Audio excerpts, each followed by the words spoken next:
These aren't for everyone." The flight attendant's words sliced through the cabin air, sharp and deliberate, as she withheld the blanket from the shivering 12-year-old girl. Humiliated. Olivia Bennet tried to shrink into her first-class seat, wishing her father was there to shield her from the coldness that had nothing to do with the cabin temperature. The attendant, Vanessa Reynolds, couldn't possibly know that Olivia's father was there in a way. From his executive office, Elijah Bennett, Senior Vice President of Global Operations for Atlantic Airlines, was watching the entire scene unfold on a live cabin feed.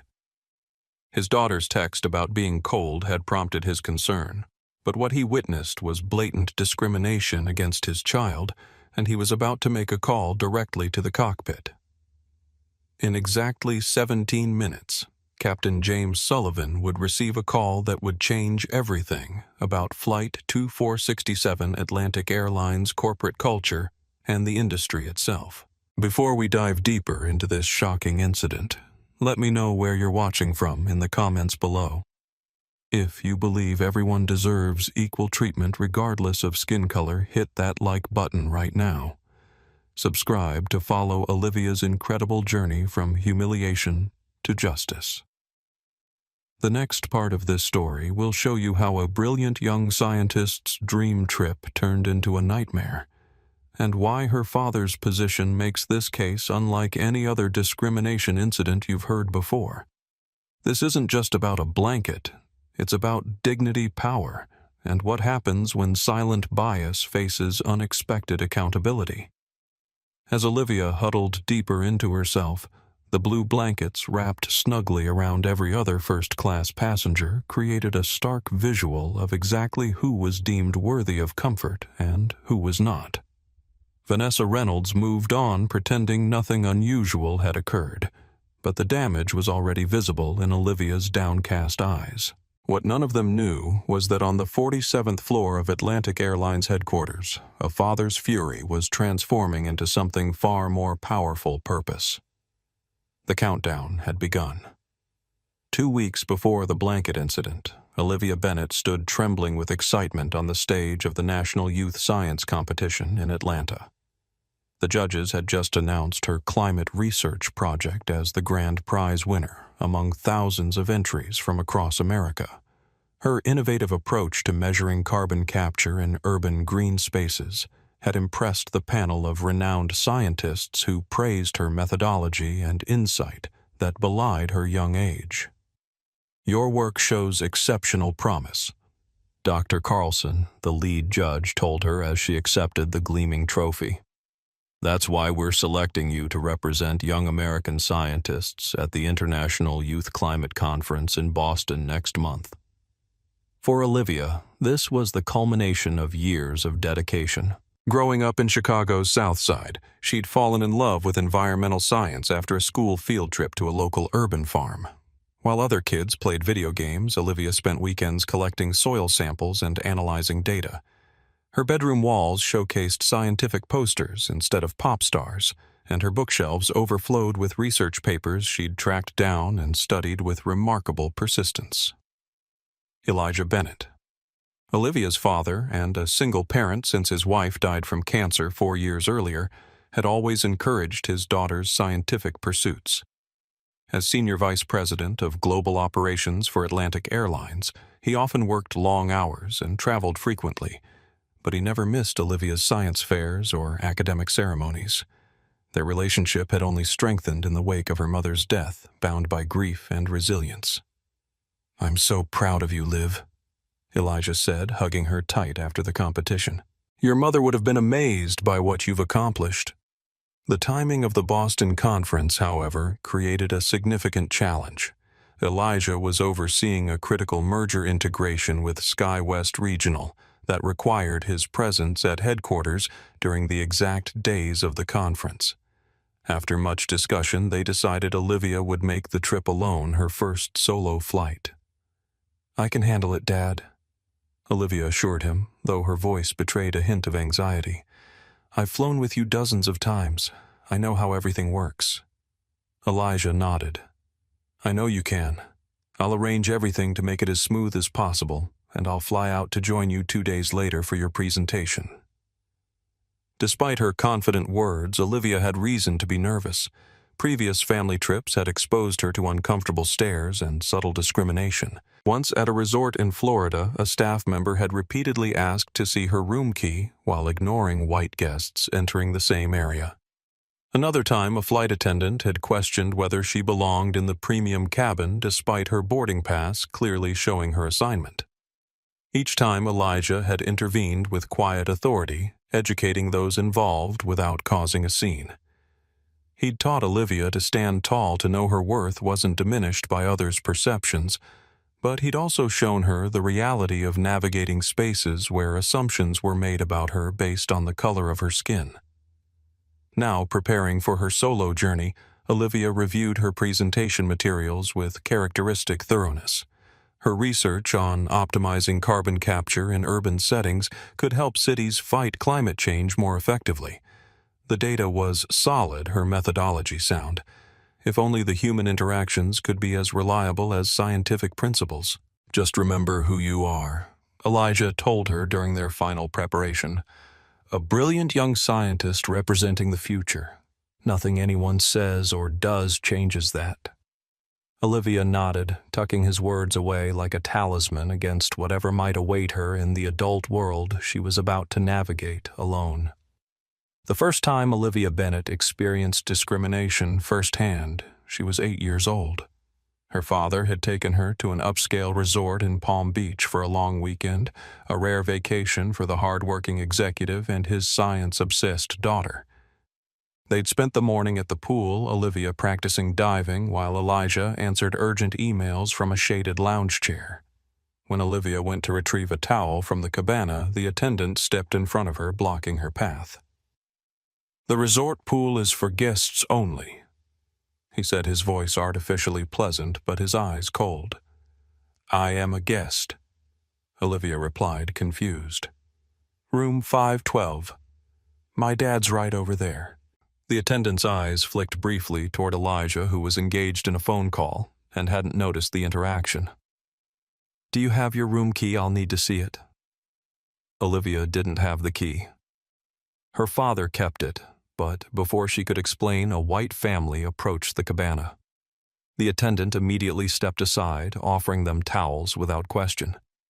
No key check, no verification, just immediate service with a genuine smile. It was subtle enough that Olivia couldn't quite name what had happened, but she felt it deeply, the implication that she didn't belong, that her presence required justification while others were welcomed without question. Later, when she told her father, his expression had darkened momentarily before he carefully explained what she'd experienced. "Some people make assumptions based on how we look," he'd said gently. "It's not right and it's not your fault. We can't control what others think, but we can control how we respond." The next morning, Elijah had arranged a meeting with the resort manager. He didn't raise his voice or make threats. Instead, he calmly described what had happened, pointed out the pattern, and asked what training protocols the resort had in place. By checkout, the attendant had been reassigned, and the manager had scheduled an all-staff training session. That was Elijah's way, addressing problems directly, seeking constructive solutions rather than simply reacting with anger. He'd learned through experience that measured responses often created more lasting change than emotional outbursts, especially in corporate environments where tone could be used to dismiss valid concerns. When Olivia's mother was diagnosed with aggressive breast cancer, she'd witnessed this same methodical approach applied to a devastating personal crisis. Claire Bennett had been a pediatric surgeon, brilliant and compassionate, with a talent for explaining complex medical concepts in terms her daughter could understand. She'd faced her diagnosis with the same clarity she'd brought to her medical practice. "Knowledge is power," she'd told Olivia during those difficult months of treatment. "The more we understand what's happening, the better we can respond." Even as the cancer progressed, Claire had used her experience to teach Olivia about resilience. When she lost her hair to chemotherapy, she'd invited Olivia to help her shop for colorful headscarves, turning necessity into a fashion statement. When her energy flagged, She'd created research stations around their home where she could rest, while Olivia conducted simple science experiments nearby. When Claire died, Elijah had guided Olivia through grief with the same thoughtfulness he brought to everything else. He'd arranged for counseling, created space for her emotions, and maintained routines that provided stability. Most importantly, he'd helped her channel her loss into purpose, encouraging her scientific interests as a connection to her mother's analytical mind and healing spirit. 4 years later, that guidance had evolved into preparing Olivia for navigating the world as a young black girl who would sometimes be treated differently based solely on appearance. He'd taught her to recognize discriminatory behaviors without internalizing them, to maintain her dignity in difficult situations, and to speak up when necessary. "Sometimes you'll be the only person who looks like you in a room," he'd explained.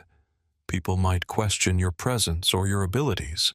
Remember that their questions reflect their limitations, not yours."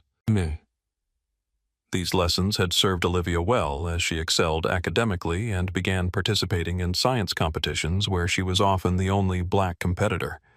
She'd developed a quiet confidence that allowed her to focus on her work despite occasional sidelong glances or surprised reactions to her accomplishments. Now, at 12, preparing for her first solo flight, Olivia carried these experiences with her not as burdens, but as knowledge that helped her understand and navigate the world. What she couldn't know was how directly these lessons would be tested at 30,000 feet above the ground, where her father's protection would be temporarily beyond reach. Teresa Rodriguez, a retired teacher and longtime family friend, volunteered to accompany Olivia to Chicago O'Hare International Airport on the morning of her flight.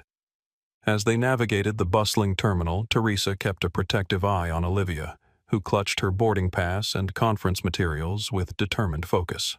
"Remember everything your father discussed?" Teresa reminded her as they approached the Atlantic Airlines premium check-in counter. "Call him when you land, and don't hesitate to ask the flight attendants if you need anything." Olivia nodded mentally, reviewing her father's advice: arrive early, keep documents organized, remain polite but firm if questions arose. She'd packed her lucky microscope keychain, a gift from her mother on her 8th birthday, in her carry-on for extra reassurance. At the check-in counter, the agent's eyebrows rose slightly as she processed Olivia's ticket. "You're flying alone today?" she asked, glancing between Olivia and Teresa. "Yes, ma'am," Olivia replied confidently. "I'm attending the International Youth Climate Conference in Boston." The agent's expression softened. "Well, it looks like you've been upgraded to first-class Ms. Bennett. That's a pleasant surprise." Teresa smiled, unaware that Elijah had secretly arranged the upgrade as a special treat for his daughter's achievement. What neither noticed was flight attendant Vanessa Reynolds, standing nearby, observing the interaction with narrowed eyes. Vanessa, a 15-year veteran of Atlantic Airlines, had been watching as Olivia approached the premium counter. Something about the situation didn't fit her expectations: a young black girl in casual clothes at the first-class check-in.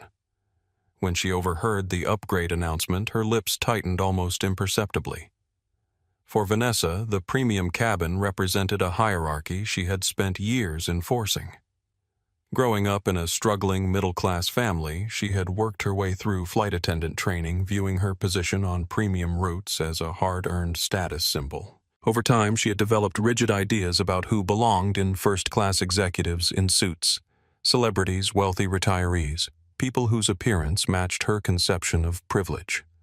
Anyone who didn't fit this mental image became a potential disruptor to what she considered the proper order of things. 3 years earlier, Vanessa had been passed over for a supervisory position in favor of a younger black colleague.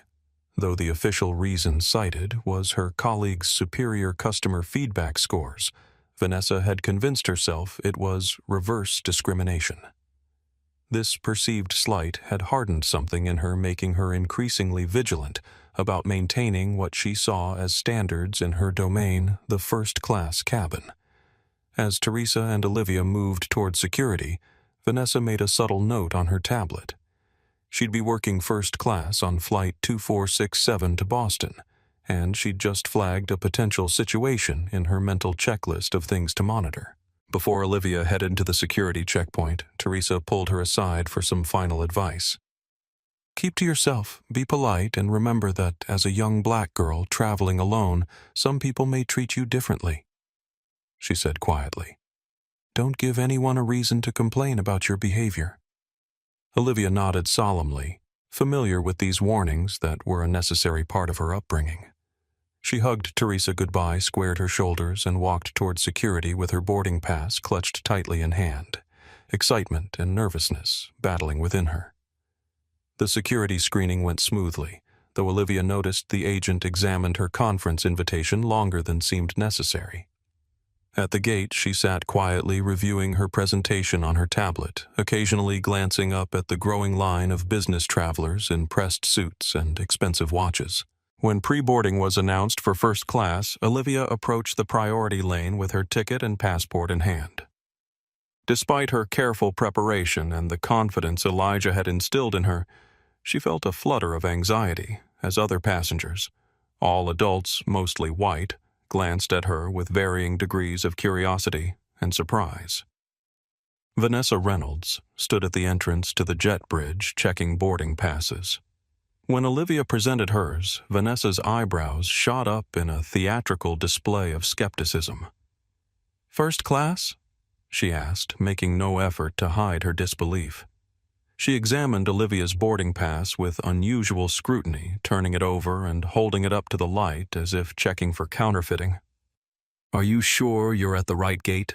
"Yes, ma'am," Olivia replied politely, just as her father had taught her. She stood a little straighter, refusing to be intimidated.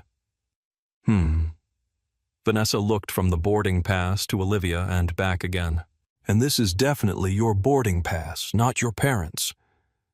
A white businessman in line behind Olivia cleared his throat loudly. "The line's backing up," he said, checking his watch. "The kid has a first-class ticket.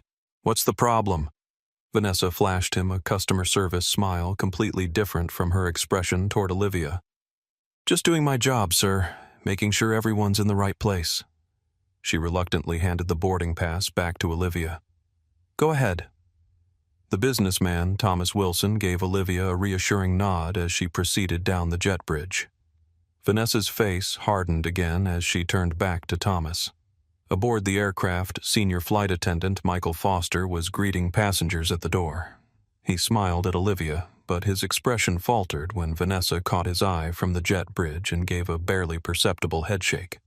"Seat 3A is on your right," Michael told Olivia. His initial warmth noticeably cooled, replaced by professional detachment.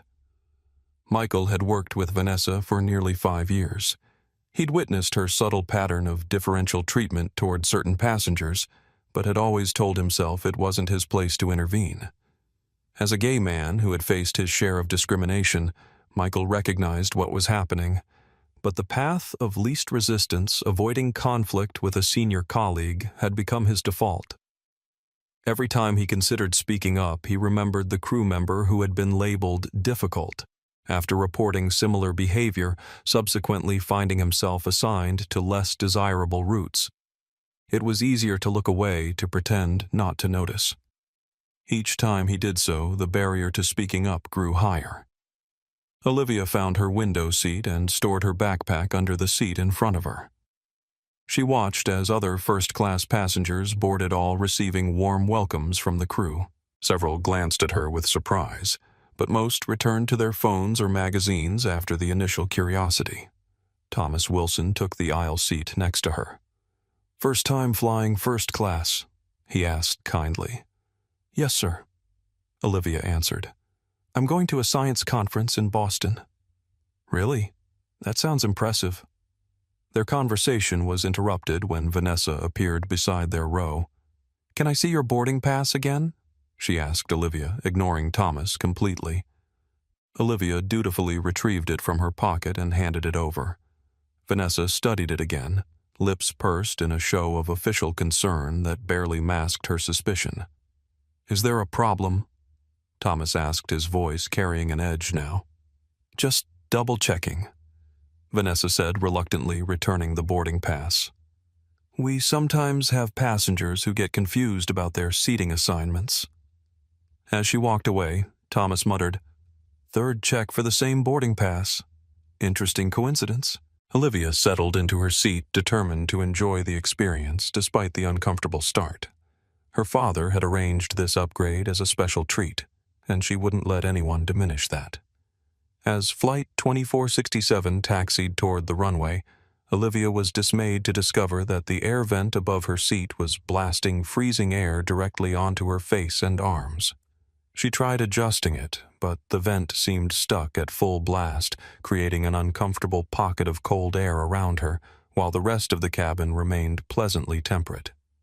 When Michael came by offering pre-departure beverages, Olivia politely asked, "Excuse me, could you help me adjust this air vent? I can't seem to turn it down."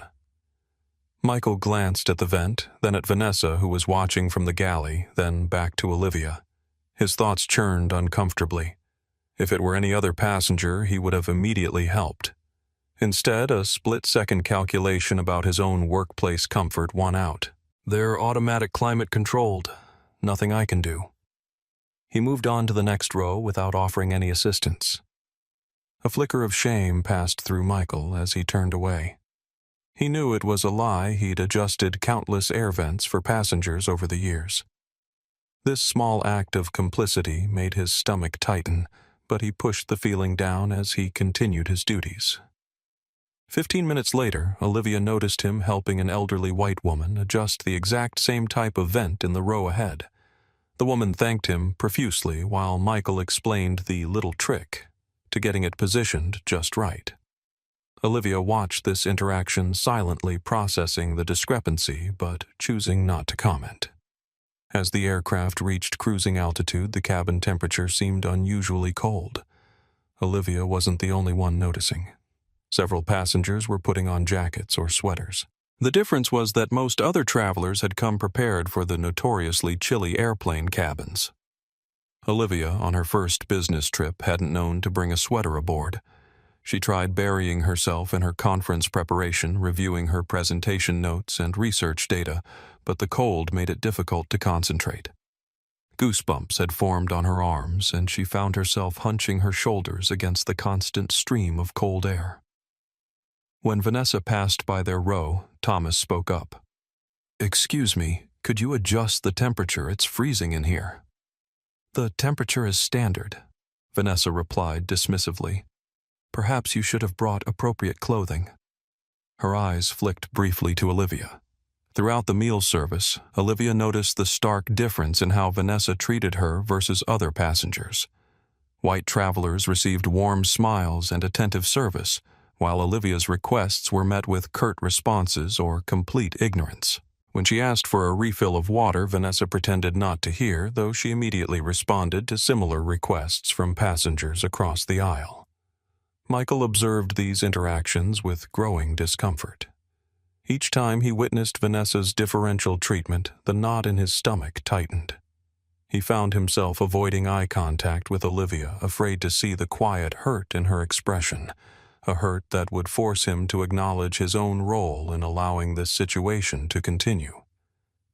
Once he made eye contact with Olivia as Vanessa walked away after ignoring another of her polite requests, but he quickly looked away, busying himself with paperwork in the galley. The shame was becoming harder to ignore. He thought about his partner Marcus, who frequently challenged him to speak up when he witnessed injustice, reminding him of a time when others had stood silent during his own experiences with discrimination. "If not now, when?" Marcus had asked him just that morning when Michael had mentioned an incident on a previous flight. "If not you, who?" The questions echoed in his mind as he continued his duties, each moment of inaction weighing heavier than the last. During a moment of turbulence when Vanessa was in the back of the cabin, Olivia pulled out her phone and sent a quick text to her father. "Flight really cold. Forgot jacket. Otherwise okay." She downplayed the situation, not wanting to worry him or sound like she was complaining. Olivia was used to handling difficult situations on her own, especially when her father was busy with work. Thomas's expression grew increasingly stormy as he witnessed Olivia's treatment. "This is ridiculous." he muttered after Vanessa bypassed Olivia during a snack service. "I've flown this airline hundreds of times, and I've never seen service this poor or this biased." Olivia just shook her head slightly, not wanting to draw more attention or create conflict. She'd been raised to keep her head down and not make waves, especially in situations where, as her father often sadly explained, people had already made up their minds about her based solely on the color of her skin. "You don't have to put up with this," Thomas said quietly. "I can speak to the purser if you'd like." "It's okay," Olivia whispered. "I don't want to cause trouble." Thomas looked like he wanted to say more, but respected her wishes and returned to his magazine, though he continued to observe the flight attendant's behavior with increasing concern. As evening deepened into night, the Boston-bound flight continued its journey across the darkened landscape below. The cabin lights dimmed after the meal service was completed, signaling to passengers that it was time to rest. Many travelers reclined their seats and closed their eyes, preparing to catch some sleep before landing. The temperature in this cabin had not improved. If anything, it seemed to have dropped further as the night progressed. Olivia sat huddled in her seat arms, wrapped tightly around herself in a futile attempt to generate warmth.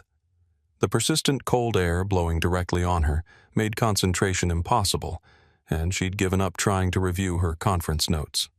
Across the aisle, an elderly woman named Elizabeth Parker noticed Olivia's discomfort. She frowned slightly but said nothing, instead watching how the flight attendants interacted with the young girl. As a retired civil rights attorney, Elizabeth had spent decades recognizing patterns of discrimination, and what she observed now was setting off familiar alarms in her mind. Next to Elizabeth sat a middle-aged couple who had also been watching the situation unfold. They exchanged whispers, occasionally glancing at Olivia with expressions of concern.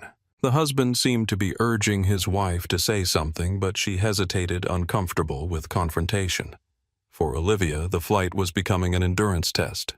She'd experienced subtle discrimination before, but always with her father nearby to address it. Now, alone at 30,000 feet, she was discovering the full weight of navigating bias without protection.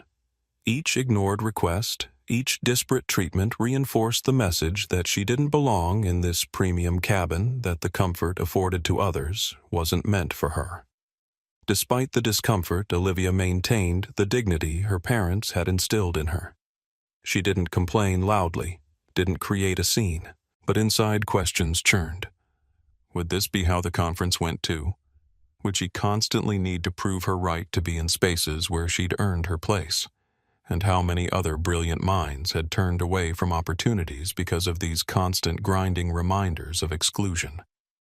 Vanessa emerged from the galley, pushing a cart loaded with blankets and pillows. The soft blue Atlantic Airlines blankets were neatly folded in stacks, along with white pillows and plastic wrapping. First-class passengers perked up at the sight, eager for the additional comfort items that would help them sleep during the overnight flight.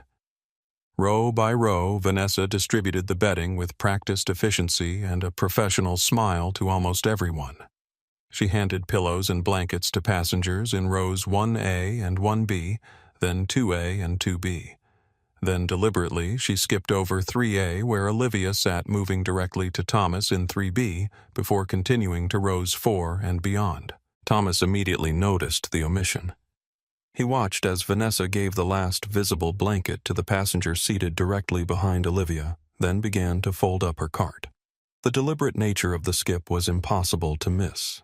Every single passenger in first class now had a blanket, except for the young black girl who was visibly cold.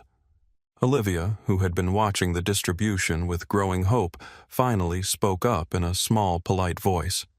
"Excuse me, could I please have a blanket too? I'm really cold." The cabin fell momentarily quiet as several nearby passengers looked up, apparently noticing for the first time that the young black girl had been skipped.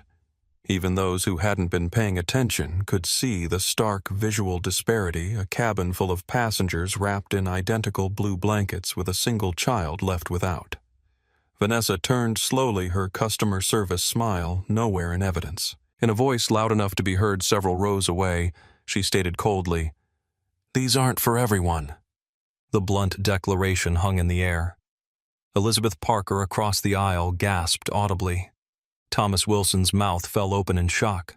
A woman in row 4 looked up from her book, startled by the naked hostility in those 4 words. For Vanessa, the moment triggered something deeper than conscious thought, a lifetime of perceived slights and insecurities about her own status. In her mind, maintaining the standards of first class had become intertwined with her sense of self-worth. When challenged about the blanket, what surfaced wasn't reasoned judgment, but an emotional defense of territory she saw as hers to control. The words had escaped before she could censor them, revealing a bias that usually remained beneath a veneer of professionalism. Olivia's cheeks burned with humiliation as she shrank back into her seat, trying to become invisible. She'd faced subtle bias before: the extended scrutiny of her boarding pass, the ignored requests, the mysteriously unfixable air vent. But this was overt, undeniable, and public. There was no ambiguity to soften the blow, no way to tell herself she might be imagining things. Thomas Dixon was not so easily silenced. "What do you mean, not for everyone?" he demanded, unbuckling his seatbelt and standing up. "You just gave blankets to literally every other passenger in first class." Vanessa's expression hardened. "Sir, please remain seated while the seatbelt sign is illuminated." "I'll sit down when you explain why this child isn't getting a blanket when everyone else did," Thomas countered, though he did lower himself back into his seat. Michael Foster, who had been observing from the galley, felt the situation spiraling beyond the realm of plausible deniability. Each moment he remained silent now felt like active participation in something he knew was wrong. His heart raced as he approached, torn between workplace self-preservation and the moral clarity that was becoming impossible to ignore. "Is there a problem here?" he asked, his voice professionally neutral but his conscience screaming. "Yes, there's a problem," Thomas said before Vanessa could respond. "Your colleague here just deliberately skipped giving a blanket to this young girl, then told her they aren't for everyone. I want to know what Atlantic Airlines policy states about blanket distribution, because it seems suspiciously like racial discrimination from where I'm sitting." Several passengers murmured in agreement. The middle-aged couple exchanged glances. Elizabeth Parker set aside her book, her full attention now on the unfolding situation. Michael looked uncomfortable, his professional mask cracking as the magnitude of the moment pressed in on him. "I apologize for any misunderstanding. We have limited supplies on board." "That's simply not true," interrupted Elizabeth Parker from across the aisle. "I fly this route twice a month, and there are always more than enough blankets for first class. Always." Michael's professional demeanor faltered momentarily as he glanced toward the galley where he had earlier noticed at least 6 additional blankets stored in a compartment. His career flashed before his eyes, the mortgage he and Marcus had just taken out, the promotion he was hoping for, the potential fallout if he contradicted a senior colleague. But underneath those practical concerns, a deeper question surfaced. How would he live with himself if he continued to be complicit? Vanessa cut in. "We are following standard procedures for this flight. If you continue to be disruptive, sir, I'll have to report this incident to the captain." Olivia, mortified by the attention and conflict she had inadvertently caused, spoke up in a quiet voice. "It's okay. I don't need a blanket. Please don't worry about it." Elizabeth Parker wouldn't let it go. "This isn't right," she said firmly. She began to remove her own blanket. "Here, dear, you can share mine. I don't need the whole thing." Vanessa stepped forward quickly. "Ma'am, blankets are assigned to specific seat numbers for inventory purposes. Sharing isn't permitted under our current COVID protocols." This was clearly a fabrication, and several passengers exchanged knowing glances. No such policy had ever been mentioned on any Atlantic flight before. "That's ridiculous," Elizabeth replied, but hesitated with the blanket half removed. Olivia shook her head quickly. "Thank you, but please keep your blanket. I'm fine, really." Thomas, fuming silently, removed his sports jacket and handed it to Olivia. "Here. It's not much, but it's better than nothing." "Sir, interfering with another passenger's comfort," Vanessa began. Is giving my own jacket to a freezing child against Atlantic Airlines policy? Thomas challenged. Please go ahead. I'd love to explain to the captain exactly what's been happening on this flight. Vanessa's lips thinned to a tight line. I'll be documenting your disruptive behavior, she said, before turning on her heel and retreating to the galley where she began a whispered conversation with Michael. In the galley, Michael felt trapped between conflicting loyalties. Vanessa, I think we need to get her a blanket, he whispered urgently. This is getting out of hand. Stay out of it, Vanessa hissed. We can't let passengers dictate how we do our jobs. Once we give in on one thing, they'll question everything. You know how it works.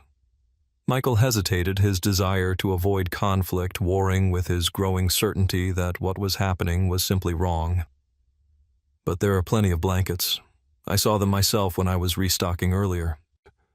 Vanessa's eyes narrowed dangerously. Whose side are you on, Michael? Remember what happened to Craig when he started questioning senior crew decisions. The implied threat was clear. Craig had been transferred to regional routes after filing a complaint about another flight attendant. It was a career setback from which he had never fully recovered. Olivia accepted Thomas's jacket with a whispered, "Thank you," draping it across her shoulders. Despite the additional layer, she couldn't stop shivering, partly from cold, but now also from the stress and humiliation of the situation. She kept her head down, allowing her hair to fall forward and shield her face as tears welled up in her eyes.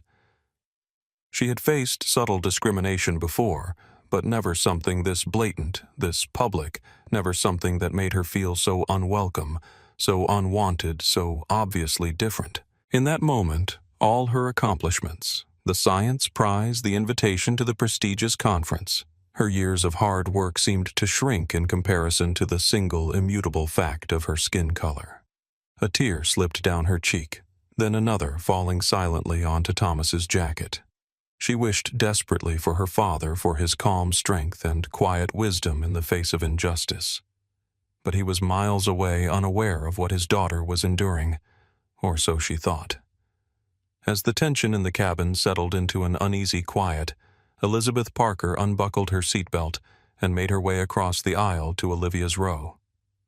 At 75, with silver hair styled in a neat bob and wire-rimmed glasses perched on her nose, she carried herself with the quiet authority of someone accustomed to commanding courtrooms. "Young lady," she said softly to Olivia, "my name is Elizabeth Parker. I'm a retired civil rights attorney, and what just happened to you was completely unacceptable." Olivia looked up quickly, wiping away tears. "It's okay, really. I don't want to cause trouble." Elizabeth's expression softened. "Standing up for your dignity isn't causing trouble. It's your right." She turned to Thomas. "Thank you for speaking up, sir. Too often people witness discrimination and say nothing."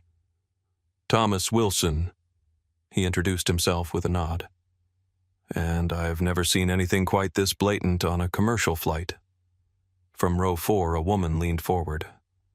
"I've been recording since the blanket was denied," she said quietly, holding up her phone. "Just in case you need documentation."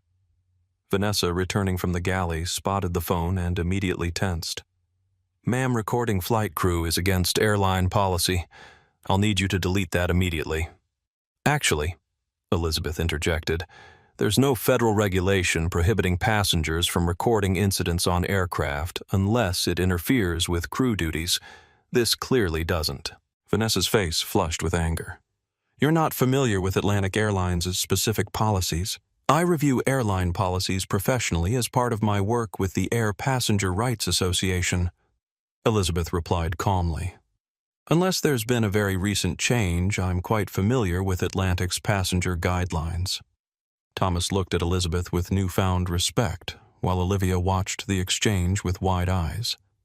The woman in row 4 continued recording, though more discreetly now. Vanessa, realizing she was outmatched, changed tactics. "I'll need to inform the captain about this disruption," she said, retreating once more toward the galley. "Please do," Elizabeth called after her. "I think Captain Sullivan would be very interested in learning about discriminatory service in his cabin." Thomas raised an eyebrow. You know the captain? I know many of the pilots on this route, Elizabeth explained. I've been commuting between Chicago and Boston twice monthly for years. James Sullivan is one of their most experienced captains. A middle-aged man from row 2 approached their growing congregation. Excuse me, but I couldn't help overhearing. I'm Dr. Richard Hoffman, and I believe I saw more blankets in the overhead bin near the galley. They're clearly trying to hide the fact that they have adequate supplies.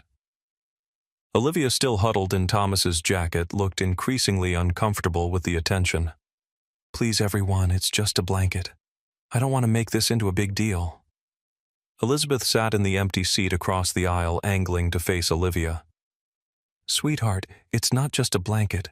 It's about being treated with the same respect and dignity as everyone else. If we don't speak up about the small injustices, the big ones become normalized. By now, about half the first-class cabin was engaged in quiet conversations about what they'd witnessed. A businessman typing on his laptop paused to explain the situation to his seatmate who had been sleeping. An older couple whispered while glancing repeatedly toward Olivia, their expressions concerned. Michael Foster returned from the cockpit, his professional demeanor strained by visible discomfort. Ladies and gentlemen, please return to your seats. We're experiencing some turbulence ahead, and the captain will be turning on the seatbelt sign shortly. There's no turbulence, Thomas noted, glancing out the window at the perfectly clear night sky. That's an excuse to break up this conversation. Michael avoided eye contact. I'm just relaying the captain's instructions, sir.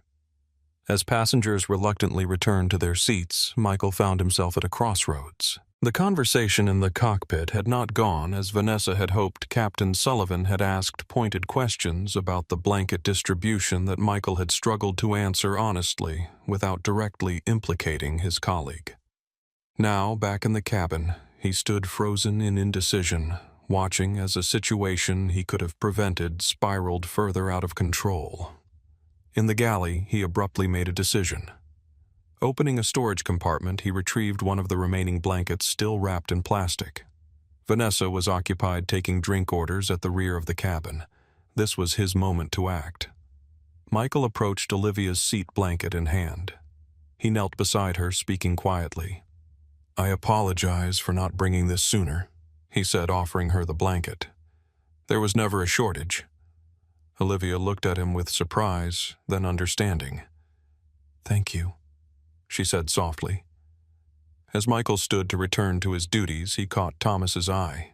The businessman gave him a slight nod of acknowledgement, not absolution, but recognition of a step in the right direction. Vanessa, returning to the forward cabin, stopped cold when she saw Olivia now wrapped in an Atlantic Airlines blanket, identical to those provided to other passengers. Her eyes narrowed as they found Michael. We need to talk, she said, her voice low but sharp with fury. Now. In the galley away from passenger ears, Vanessa confronted Michael.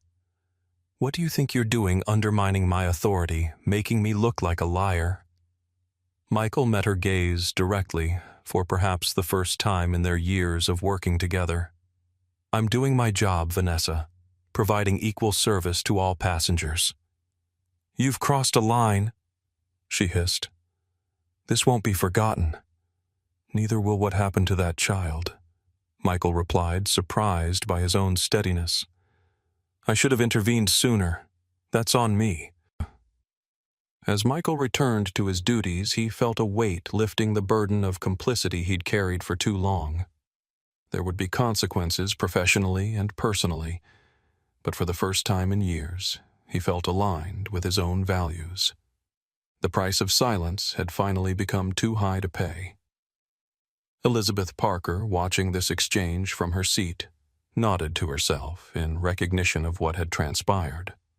She'd seen this pattern countless times in her decades of civil rights work, the moment when a bystander finally chooses a side, understanding that neutrality in the face of discrimination is itself a form of support for the status quo. For Olivia, wrapped now in the blanket that should have been hers all along, the experience remained profoundly unsettling. The warmth of the blanket couldn't entirely dispel the chill of being singled out, of being deemed unworthy of the same comfort freely given to others. But something else was emerging alongside the hurt, a growing awareness of allies who had chosen to stand with her rather than remain silent witnesses. As the flight continued eastward through the darkness, what had begun as an isolated incident of discrimination had transformed into something else, a microcosm of how bias operates, how it is maintained through silence and complicity, and how it can be challenged through individual and collective action. It was a lesson Olivia had not expected to learn at 30,000 feet, but one that would shape her understanding of justice long after this flight had landed. As the impromptu community of allies settled back into their seats, Olivia found herself caught in a storm of conflicting emotions. On the surface, she maintained the composed demeanor her father had taught her, back straight, voice steady, emotions controlled. But beneath that careful exterior turmoil raged. Humiliation burned through her chest like acid. Despite her achievements, winning the national competition, being selected to present at an international conference, years of dedication to her research, she'd been reduced to the black girl who didn't deserve a blanket. The stark visual contrast of being the only passenger without this basic comfort item had painted her as an outsider for everyone to see. "Why did it have to be me?" she thought, clutching Thomas's jacket around her shoulders, even though she now had a blanket.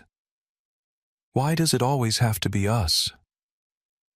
Anger simmered too, not just at Vanessa's overt hostility, but at Michael's initial complicity through inaction. He'd seen what was happening and chosen the path of least resistance, preserving workplace harmony at the expense of a child's dignity. Olivia recognized this pattern from previous experiences, the silent bystanders who weren't actively discriminating, but whose silence enabled it to continue. There was fear as well. The conference loomed ahead, filled with potential for similar situations. Would she face the same scrutiny and dismissal from scientists and academics? Would her research be taken seriously, or would she constantly need to prove her right to be in spaces where she'd earned her place through merit? Part of her wanted to call her father right now to hear his reassuring voice telling her how to navigate this situation. But another part, the part that yearned to be self-sufficient to handle challenges independently, resisted. How would she ever grow stronger if she immediately reached for her father's protection at the first sign of trouble? Thomas's jacket lay across her shoulders beneath the blanket, a kind gesture that nonetheless highlighted her vulnerability. The passenger's intervention, while well-intentioned, had transformed a private humiliation into a public spectacle. Now everyone was watching, discussing, forming opinions about an incident where she'd never wanted to be the center of attention.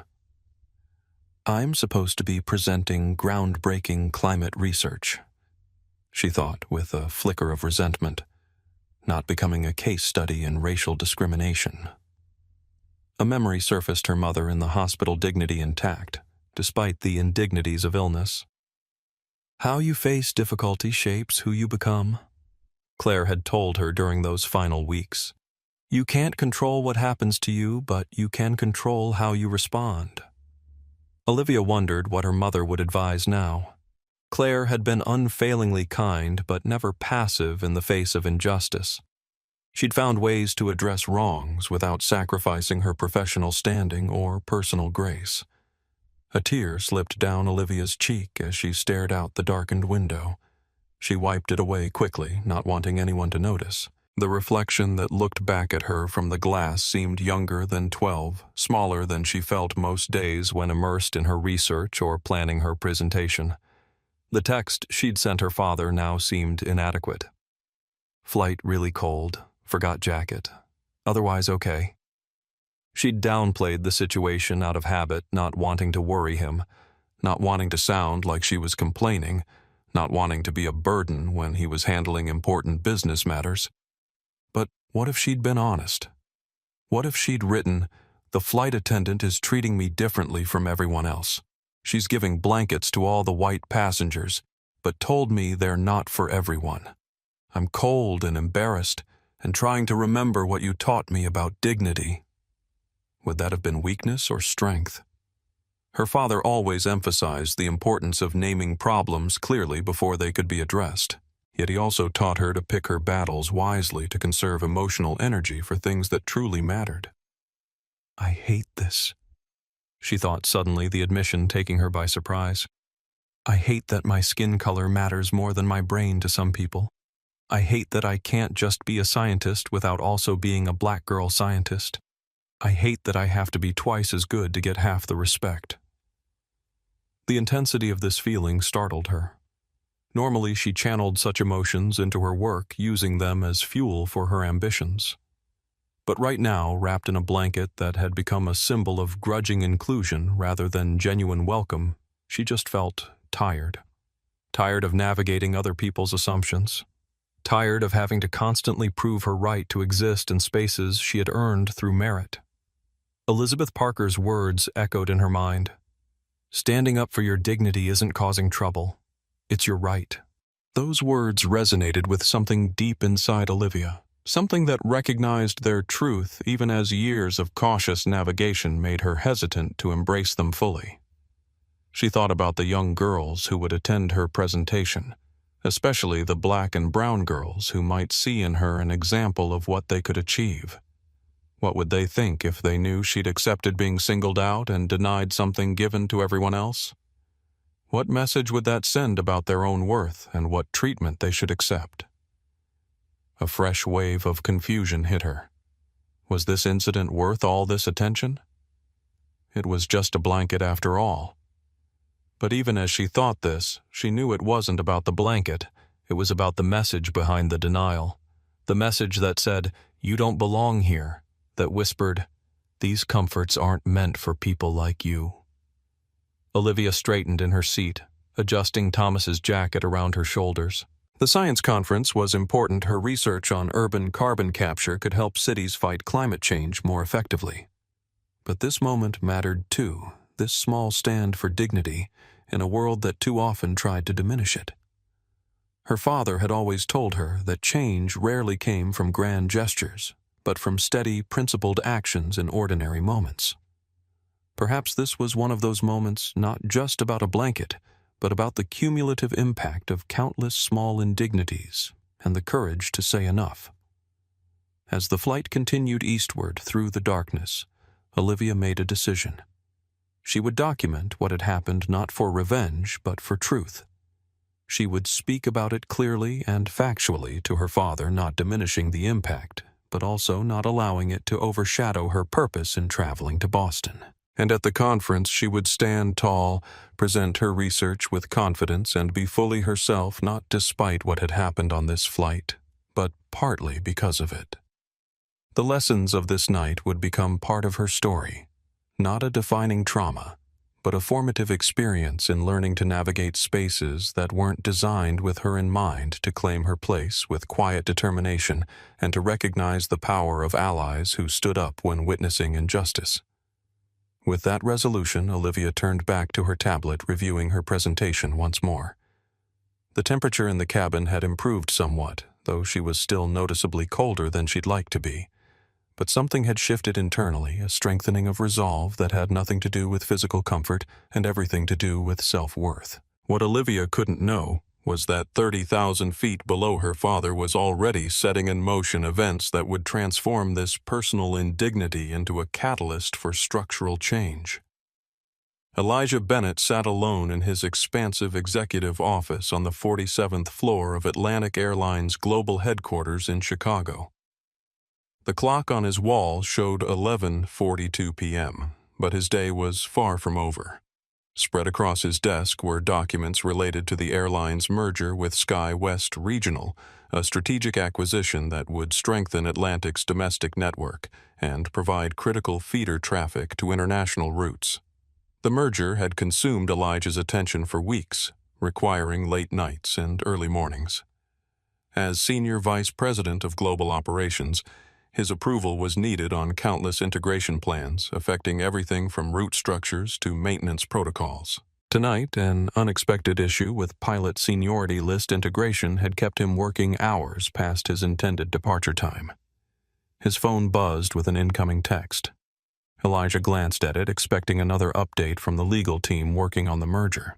Instead, he saw Olivia's name. The message had actually arrived 3 hours earlier, but in the crush of work demands, he hadn't noticed. Flight really cold. Forgot jacket. Otherwise okay. Elijah frowned slightly. Olivia wasn't one to complain about minor discomforts. For her to mention the temperature, it must be unusually cold. He checked the flight status on his computer and saw that Atlantic 2467 was currently over Pennsylvania, scheduled to land in Boston in approximately 2 hours. Concerned Elijah picked up his desk phone and dialed the airline's operations control center. "This is Elijah Bennett. Can you check the cabin temperature setting on Atlantic 2467 to Boston?" "Yes, sir," replied the operations controller. After a brief pause, "System shows cabin temperature is set at 68 degrees, which is within normal parameters. What about the specific temperature reading in first class?" Another pause. "First class reading shows 65 degrees, which is slightly below target, but still within acceptable range." Elijah's frown deepened. If the cabin was 65 degrees, Olivia shouldn't be uncomfortable enough to text about it, especially in first class, where the temperature was typically kept slightly warmer than the main cabin. "What about the blanket count for that flight? Do we have enough on board?" The controller checked the manifest. Flight was loaded with 12 first-class blankets for 8 first-class seats plus 120 economy blankets, more than sufficient for a full flight. Now Elijah was genuinely puzzled. With plenty of blankets available, why would Olivia be cold enough to mention it? A memory flashed through his mind. Olivia, at age 8, returning from a flight with her mother, talking about a flight attendant who had been extra nice to the other kids. It had taken gentle questioning to reveal that Olivia had been the only child not offered a treat from the snack basket. Elijah's parental instinct, honed by years as a single father, sensed something wasn't right. "I need to see what's happening on that aircraft," he said decisively. "Activate the cabin monitoring system for Atlantic 2467. "Sir." The controller sounded surprised. The cabin monitoring system, a network of security cameras installed throughout the aircraft, was typically only accessed during security incidents or hijacking situations. "You heard me," Elijah said, his voice taking on the authoritative tone that had helped him rise through the corporate ranks. "This is a level 1 priority. Send the video feed directly to my office terminal." "Yes, sir. Authentication code required." Elijah provided his executive override code, and moments later his computer screen displayed multiple views of the cabin interior on Atlantic 2467. The lighting was dimmed for the overnight flight, but the high-definition cameras captured the scene clearly enough. Elijah scanned the first-class cabin, quickly locating Olivia in seat 3A. What he saw made his blood run cold.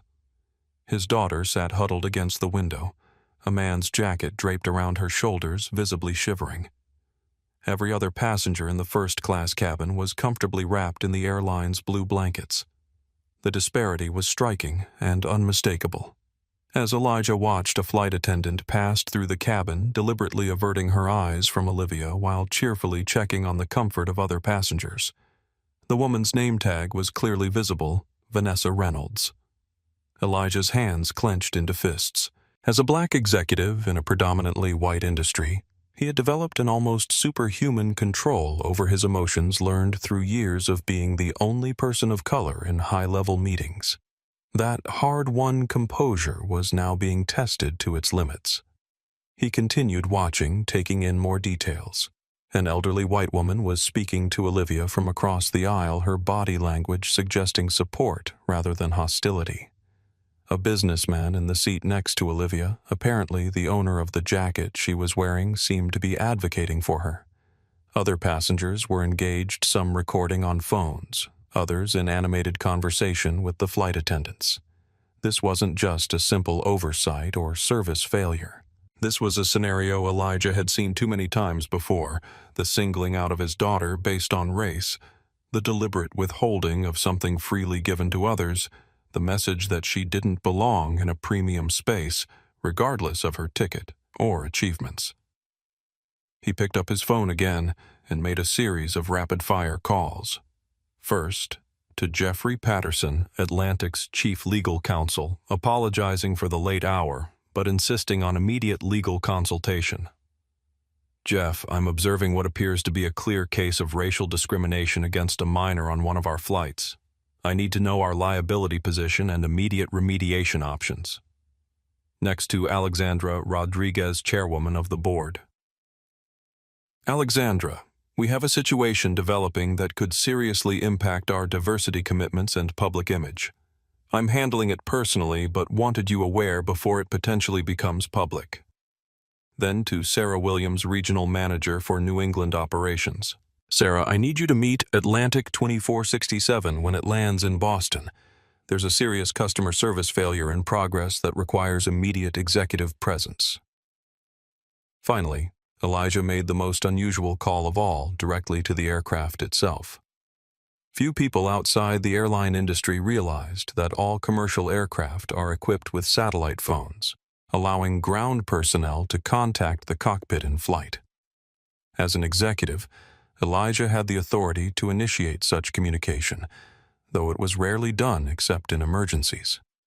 Connect me to the flight deck of Atlantic 2467. He instructed the communications officer. As he waited for the connection, Elijah took a deep breath, centering himself. His corporate training urged caution procedure documentation. His fatherly instinct demanded immediate intervention. He needed to find the balance to address the injustice his daughter was facing without creating additional complications for her or the airline. Just as the call was connecting, Elijah's office door opened. Richard Dalton, executive vice president, and his direct superior entered without knocking. Bennett, what's this I hear about you activating the cabin monitoring system? Do you know how many protocols that breaks? Elijah's jaw tightened. Richard, my daughter is on that flight and appears to be experiencing discrimination. I'm addressing it. Dalton's expression hardened. You can't use company resources for personal matters. Deactivate that feed now. I'm afraid I can't do that. Elijah's voice was calm but firm. This isn't just personal. It's a serious service failure that could create significant liability for the airline. That's for customer relations to handle through proper channels, Dalton insisted. Not for you to hijack operational systems because your kid's involved. The satellite phone clicked as the connection was established. In exactly 17 minutes since Elijah had first noticed Olivia's text, the trajectory of Atlantic Airlines was about to change course with or without Richard Dalton's approval. Atlantic 2467, Captain Sullivan speaking. Elijah met Dalton's challenging stare as he responded. Captain Sullivan, this is Elijah Bennett, Senior Vice President of Global Operations at Atlantic Airlines headquarters. Dalton's eyes widened in disbelief as Elijah continued the call, effectively forcing his superior to either make a public scene or back down. After a moment's hesitation, Dalton chose the latter, silently taking a seat across from Elijah's desk to monitor the situation. The line had been drawn. Elijah was choosing justice for his daughter over corporate hierarchy, a decision that could cost him professionally, but which he made without hesitation. The countdown that had begun 17 minutes earlier was reaching its conclusion, setting in motion changes that would reach far beyond one flight or one blanket. Atlantic 2467, Captain Sullivan speaking. Elijah gripped the phone tightly, his voice steady despite the emotion churning beneath the surface and Richard Dalton's disapproving presence across the desk. Captain Sullivan, this is Elijah Bennett, Senior Vice President of Global Operations at Atlantic Airlines headquarters. There was a brief pause. Yes, sir. How can I help you? The pilot's voice was professional but clearly surprised by the unusual direct contact. Captain, I have reason to believe there's a serious situation developing in your first-class cabin involving discriminatory treatment of a minor passenger. Elijah kept his tone measured, focusing on facts rather than accusations. Can you elaborate, sir? Sullivan asked, his tone shifting from surprised to concerned. The passenger in question is my daughter Olivia Bennett, seated in 3A. Elijah heard a sharp intake of breath on the other end of the line. I've access to the cabin monitoring system and observed that she appears to be the only passenger in first class denied a blanket. She's visibly cold and distressed. Other passengers appear to be attempting to assist her, which suggests they've also noticed differential treatment. Captain Sullivan listened with growing concern. As aircraft commander, he was ultimately responsible for everything that happened on his flight, including the actions of his cabin crew. Discrimination of any kind violated not only company policy, but his personal code of ethics. I understand, sir. I'll investigate immediately. May I ask if you've had any direct communication with your daughter about this situation? A text message reporting she was very cold, which prompted my investigation. She downplayed the situation, which is typical of her. Olivia isn't one to complain. Sullivan made a quick decision. Mr. Bennett, I'll personally look into this right now. I'll report back within 15 minutes. Thank you, Captain. I appreciate your prompt attention. As Elijah hung up, Richard Dalton leaned forward, his voice low but intense. You're overstepping, Bennett. This could have serious repercussions for your career. Elijah met his gaze evenly. I'm aware of that possibility. The board won't look kindly on an executive who uses his position to intervene in personal matters. I disagree with your characterization, Elijah replied calmly. If any passenger were experiencing discriminatory treatment on one of our flights, it would be my responsibility to address it. The fact that this passenger happens to be my daughter doesn't change that professional obligation. Dalton's eyes narrowed. You've bypassed multiple levels of proper procedure. At minimum, you should have notified me before taking action. Given the time-sensitive nature of the situation, immediate action was required, Elijah countered. However, I've already contacted legal, the board chair, and regional operations, all appropriate parties for an incident of this nature. Except your direct supervisor, Dalton pointed out sharply. A regrettable oversight in the urgency of the moment, Elijah acknowledged, though they both knew it had been a deliberate choice. Dalton's reputation for prioritizing shareholder value and operational efficiency over employee welfare and passenger experience was well established. Elijah had calculated that seeking permission would have resulted in unnecessary delays. You're walking a very thin line, Bennett, Dalton warned. The merger is at a critical stage. We can't afford distractions. I would argue that we can't afford to ignore discrimination on our aircraft, particularly against a minor, Elijah responded. The potential legal and reputational damage from inaction far exceeds any momentary distraction. Their conversation was interrupted by Elijah's phone. Jackson Thomas, CEO of Atlantic Airlines, was calling. I should take this, Elijah said, not asking permission. Dalton stood his expression tight with suppressed anger. This isn't over, Bennett. We'll discuss the appropriate disciplinary actions once this situation is resolved. As Dalton exited, Elijah answered the call. Jackson, thank you for calling back so quickly. I just got off the phone with Alexandra. She says you've identified a discrimination incident on one of our flights involving your daughter. That's correct.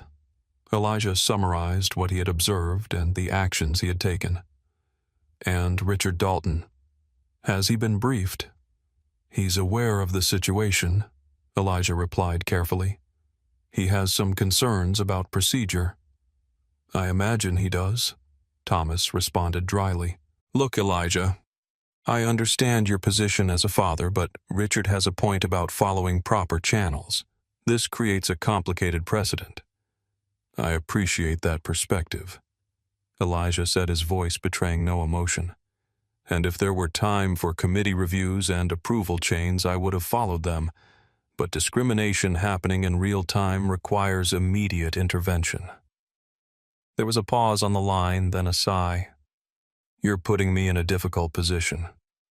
How do I explain to other executives that they can't intervene when their family members have service complaints, but you can? With respect, Jackson, this isn't about a missing meal option or a delayed flight. This is about a child being singled out based on her race. I'd hope any executive would take similar action if they witnessed discrimination in progress regardless of who the passenger was. Another pause longer this time. Very well. You have my provisional support pending the outcome of Captain Sullivan's investigation. If he confirms discriminatory behavior, I'll back your decision to divert if necessary.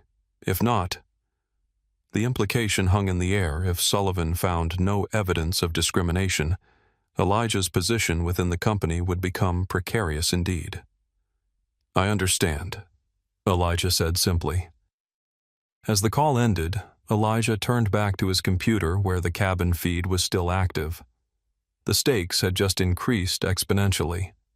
It wasn't just his daughter's comfort at risk now, but his own career, the position he had spent decades building, the influence that allowed him to advocate for change from within, the financial security that had given Olivia opportunities he himself had never had growing up.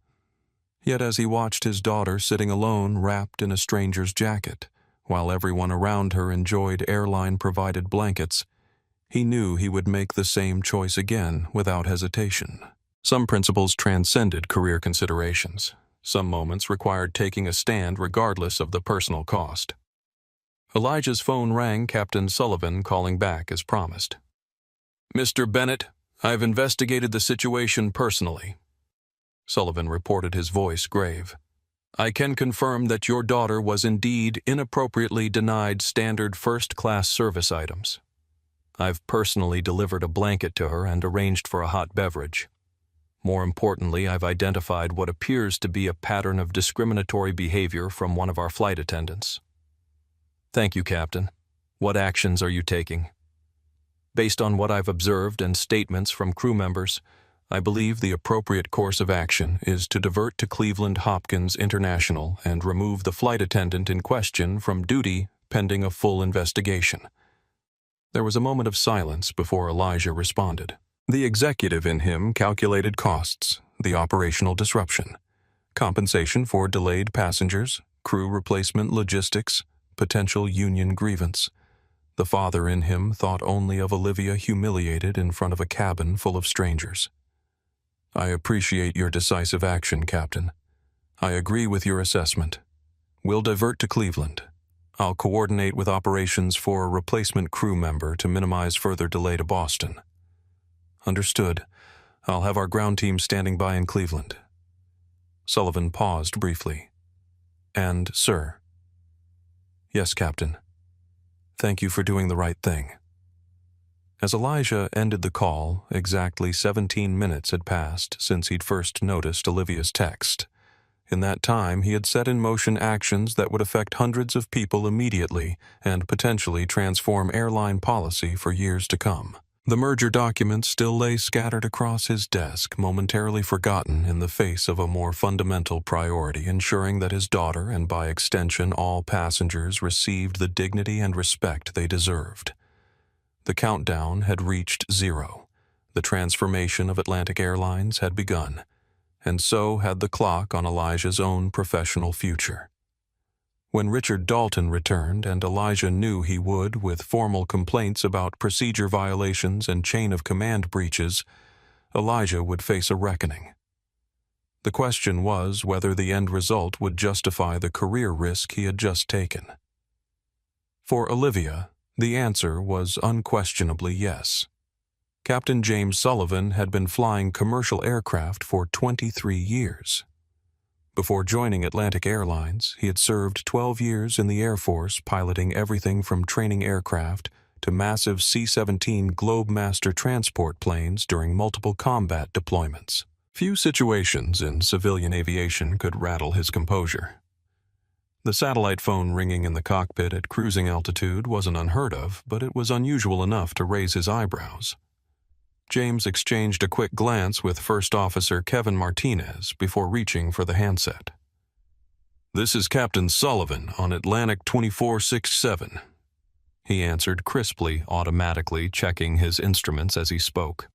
His first thought was potential weather issues or an air traffic control directive requiring a route change. Captain Sullivan, this is Elijah Bennett, Senior Vice President of Global Operations at Atlantic Airlines Headquarters. James straightened in his seat. Executives at Bennett's level didn't make casual calls to in-flight cockpits.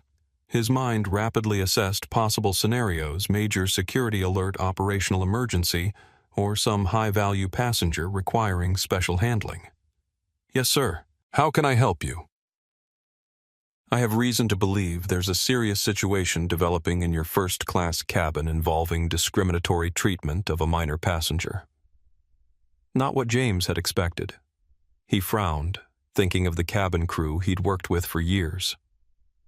Michael Foster was a seasoned professional, and while Vanessa Reynolds was known for being strictly by the book, her record had been clean as far as he knew. "Can you elaborate, sir?" "The passenger in question is my daughter Olivia Bennett, seated in 3A. James felt a jolt of surprise. He'd had no idea the SVP of Global Operations had family aboard his aircraft. The manifest would have shown the Bennett name, but there was no flag in the system indicating any relationship to executive leadership. Elijah continued, his voice controlled but with an underlying intensity that James recognized from his own military days, the sound of someone working very hard to maintain professional composure under extreme stress. "I've accessed the cabin monitoring system and observed that my daughter appears to be the only passenger in first class denied a blanket. She's visibly cold and distressed. Other passengers appear to be attempting to assist her, which suggests they've also noticed differential treatment." James listened with growing concern. As aircraft commander, he was ultimately responsible for everything that happened on his flight, including the actions of his cabin crew. Discrimination of any kind violated not only company policy, but his personal code of ethics. The Air Force had taught him that leadership meant protecting those under his command, regardless of rank or background. It was a principle he'd carried into his civilian career, viewing passengers not as customers, but as individuals entrusted to his care. If discrimination was occurring on his aircraft, it wasn't just a service failure, it was a betrayal of that fundamental responsibility. "I understand, sir. I'll investigate immediately. May I ask if you've had any communication with your daughter about this situation?" "A text message reporting she was very cold, which prompted my investigation. She downplayed the situation, which is typical of her. Olivia isn't one to complain." James made a quick decision. "Mr. Bennett, I'll personally look into this right now. I'll report back within 15 minutes. "Thank you, Captain. I appreciate your prompt attention." As James hung up the phone, Kevin raised an eyebrow. "Problem. Potentially serious one. I need to check the cabin. Take the controls." "I have the aircraft," Kevin confirmed, following standard protocol for transfer of command. James removed his headset and left the cockpit, securing the door behind him. As a former military officer, he approached the situation with methodical precision. He would observe firsthand, gather facts, and then take appropriate action based on what he found. The first-class cabin was dimly lit, with most passengers either sleeping or watching movies on their personal screens. His experienced eyes immediately picked out the girl in 3A, a young black child huddled against the window with what appeared to be a man's suit jacket wrapped around her shoulders. The contrast was striking. Every other passenger in the premium cabin was comfortably nestled under identical blue Atlantic Airlines blankets. Only this child lacked one. James's military training had instilled in him a deep sense of fairness and integrity. Throughout his Air Force career, he'd witnessed the transformative power of leaders who held themselves and others accountable to clear ethical standards. He'd also seen the damage caused when bias was allowed to go unchecked, eroding unit cohesion and mission effectiveness. The corporate world sometimes operated under more ambiguous standards, prioritizing customer satisfaction and operational efficiency over absolute moral clarity. But in James's mind, some principles transcended context. Equal treatment of all people under his command, whether military personnel or airline passengers, was one of those non-negotiable values. He approached Michael, who was organizing items in the forward galley. "A word, please." Michael followed him to a more private corner, his expression wary. "What's up, Captain? The girl in 3A, why doesn't she have a blanket when everyone else does?" Michael's expression flickered with something discomfort, perhaps guilt. Vanessa handled the blanket distribution. She reported we ran short. James had been flying long enough to recognize evasion when he heard it. Is that so? Because according to our load manifest, this flight was stocked with 12 first-class blankets for 8 seats. Michael's gaze dropped. I'm not sure what happened then. James studied Michael's face, recognizing the internal conflict playing out there.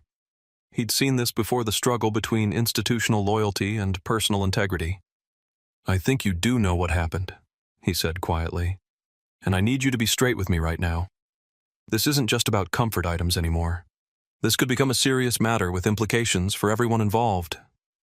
Michael hesitated, clearly wrestling with his conscience. Vanessa has certain ideas about who belongs in first class. He finally admitted, his voice barely above a whisper. I should have intervened earlier. I gave the girl a blanket a few minutes ago, but I should have done it sooner. James nodded, appreciating the honesty, but noting the delay in taking corrective action. Thank you for being forthright. I'll need to speak with Vanessa now. Before Michael could respond, James moved through the cabin to where Vanessa was chatting with a male passenger in the last row of first class. Her smile vanished when she saw the captain. Vanessa, I need to speak with you now. In the galley, James didn't waste time. Why does the passenger in 3A not have a blanket? Vanessa's response came too quickly, too rehearsed. We ran out. It happens sometimes when the ground crew doesn't stock. James interrupted. I've already checked our manifest. We have more than enough blankets on board. Well, I looked everywhere and couldn't find enough, Vanessa insisted. Maybe they were miscounted, or... James moved to a storage compartment in the galley and opened it. Inside were at least 6 neatly folded blue blankets still in their plastic wrapping. He turned back to Vanessa, whose face had drained of color. Want to try again? Vanessa's expression hardened. That child was disruptive during boarding and meal service. I used my discretion. How exactly was she disruptive? James pressed his military bearing evident in his rigid posture and clipped tones. Vanessa faltered. She questioned procedures, demanded special treatment. Specifically, she kept asking for things. Water refills, temperature adjustment, special meal options. James had reviewed the manifest before leaving the cockpit. According to our records, she didn't request any special meal, and since when is asking for water considered disruptive? Vanessa's composure slipped further. Look, I've been flying these routes for 15 years. I know when someone doesn't fit the profile of our premium customers. The profile? James repeated, his voice dangerously quiet. Realizing her mistake, Vanessa attempted to backtrack. I meant behavior profile. Experience level. Not, that child is not only a paying first-class passenger, but happens to be the daughter of Elijah Bennett, our senior vice president of global operations. The blood drained from Vanessa's face. What? How was I supposed to know that? You weren't. That's the point. You're supposed to treat every passenger with the same level of respect and service regardless of who they are or what they look like. James's voice remained controlled, but his disapproval was unmistakable. This isn't just a customer service issue anymore, Vanessa. This is discrimination, and it happened on my aircraft. James took a blanket from the compartment and a packet of hot chocolate from another drawer. Heat this up, he instructed Michael, handing him the beverage packet, and bring it to 3A immediately along with our most sincere apologies. To Vanessa, he said, stay in the galley until I return. We'll discuss this further after I've spoken with the passenger. 8 minutes had passed since Elijah Bennett's call. In those 8 minutes, Captain James Sullivan had confirmed a situation that violated both company policy and his personal ethics. The next 9 minutes would determine how history would remember this flight. As he walked back to the cockpit, James weighed his options. Company protocol suggested documenting the incident and addressing it upon landing. but his military training had taught him that addressing misconduct immediately and decisively was essential to maintaining order and respect. Allowing Vanessa to continue serving passengers after confirming discriminatory behavior would send a message that such conduct was tolerable, a message he refused to endorse. The decision crystallized in his mind. He would contact operations, request a diversion to Cleveland, and remove Vanessa from duty immediately. It would disrupt schedules, inconvenience passengers, and potentially create pushback from management concerned about costs. But some principles weren't negotiable even at 30,000 feet. James approached Olivia with the blanket, maintaining a friendly but professional demeanor to avoid drawing more attention to her. "I believe you requested this earlier," he said quietly, offering the blanket. "I apologize for the oversight." Olivia looked up with surprise, quickly wiping away traces of tears. "Thank you," she whispered, accepting the blanket with hands that trembled slightly. James crouched beside her seat to bring himself to her eye level, speaking softly to maintain her privacy. "I want to personally apologize for your experience on our flight today. It falls far short of how Atlantic Airlines expects our passengers to be treated, and I'm taking steps to address it immediately." Olivia nodded, clearly uncomfortable with the attention, but visibly relieved to finally have a blanket. The passenger next to her, Thomas Wilson. James noted from the manifest review he'd done before leaving the cockpit, observed the interaction with a mixture of approval and lingering indignation on the girl's behalf. "Michael will bring you some hot chocolate in a moment," James continued. "Is there anything else you need to be comfortable for the remainder of our flight?" "No, sir. This is fine. Thank you." "You're very welcome." James hesitated, then added gently, "Your father sends his regards." Olivia's eyes widened in surprise. "He knows?" "Yes. He's why I'm here talking to you now." A complex mix of emotions crossed Olivia's face, relief, embarrassment, and something like disappointment. "I didn't want to bother him," she said quietly. "He has the merger to worry about." The simple statement revealed volumes about the young girl's character, her awareness of her father's responsibilities, her reluctance to be a burden. James felt a renewed surge of resolve to address the situation decisively. "Some things are more important than mergers," he said, giving her a reassuring smile before returning to the galley where Vanessa and Michael awaited. "I've made a decision," James informed them, his voice low but firm. "We're diverting to Cleveland Hopkins International. Vanessa, you'll be removed from duty pending a full investigation." "What?" Vanessa's face flushed with anger. "You're diverting the aircraft over a blanket. That's completely disproportionate." "This isn't about a blanket," James replied. "This is about discriminatory treatment of a passenger based on her race, which violates federal aviation regulations, company policy, and basic human decency." "You can't prove that was my motivation," Vanessa protested. "The evidence speaks for itself." "You deliberately skipped the only black passenger during blanket distribution, lied about supplies, and then stated they weren't for everyone when directly questioned. Multiple witnesses heard and observed your behavior." Michael shifted uncomfortably. "Captain, couldn't this be handled upon arrival in Boston? A diversion will affect all the passengers." "And allowing discriminatory behavior to continue unchecked affects our entire airline and industry," James countered. "I've already received authorization from headquarters for this action." Vanessa's expression shifted from indignation to calculation. "So this is happening because she's some executive's daughter, special treatment for connected people while the rest of us get thrown under the bus." "No, this is happening because you denied service to a passenger based on her appearance. The fact that she happens to be Mr. Bennett's daughter simply means your behavior was discovered more quickly. Had you done this to any passenger, the outcome would be the same." This wasn't entirely true. James knew that, without Elijah Bennett's direct intervention, the incident might have been documented and addressed later, possibly with a customer service voucher and a note in Vanessa's file, rather than an immediate diversion. But the principle he stated was the standard he believed should apply regardless of the passenger's connections. "Michael, where do you stand in all this?" James asked, turning to the lead flight attendant. Michael hesitated, visibly conflicted.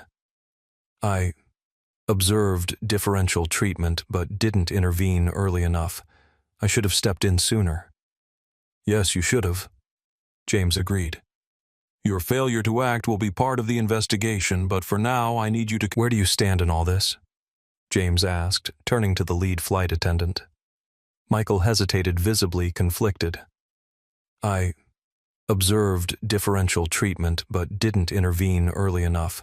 I should have stepped in sooner. Yes, you should have, James agreed. Your failure to act will be part of the investigation, but for now I need you to continue serving the cabin professionally while I arrange our diversion. James returned to the cockpit where Kevin Martinez was maintaining their course toward Boston. What's the situation? Kevin asked as James settled back into his seat. Confirmed discrimination against a minor passenger. We're diverting to Cleveland to remove a flight attendant from duty. James picked up the radio to contact air traffic control as he brought Kevin up to speed on the situation. Within minutes, they had clearance for the diversion, and James activated the cabin announcement system. Ladies and gentlemen, this is Captain Sullivan speaking. I regret to inform you that we will be making an unscheduled landing in Cleveland due to a crew issue. We expect to be on the ground for approximately 1 hour while we address this matter. I apologize for the inconvenience and will provide more information as it becomes available. As he set the new course for Cleveland, James reflected on the core values that had guided his military and civilian career: integrity, service, and respect for every individual regardless of rank or background. Today, those values required him to take a stand even if it meant disrupting 200 passengers' travel plans. Some principles simply weren't negotiable. Kevin had been silently processing the information. You're doing the right thing, he finally said. I served with too many good people who were treated differently because of skin color. Not on our flight. James nodded appreciatively.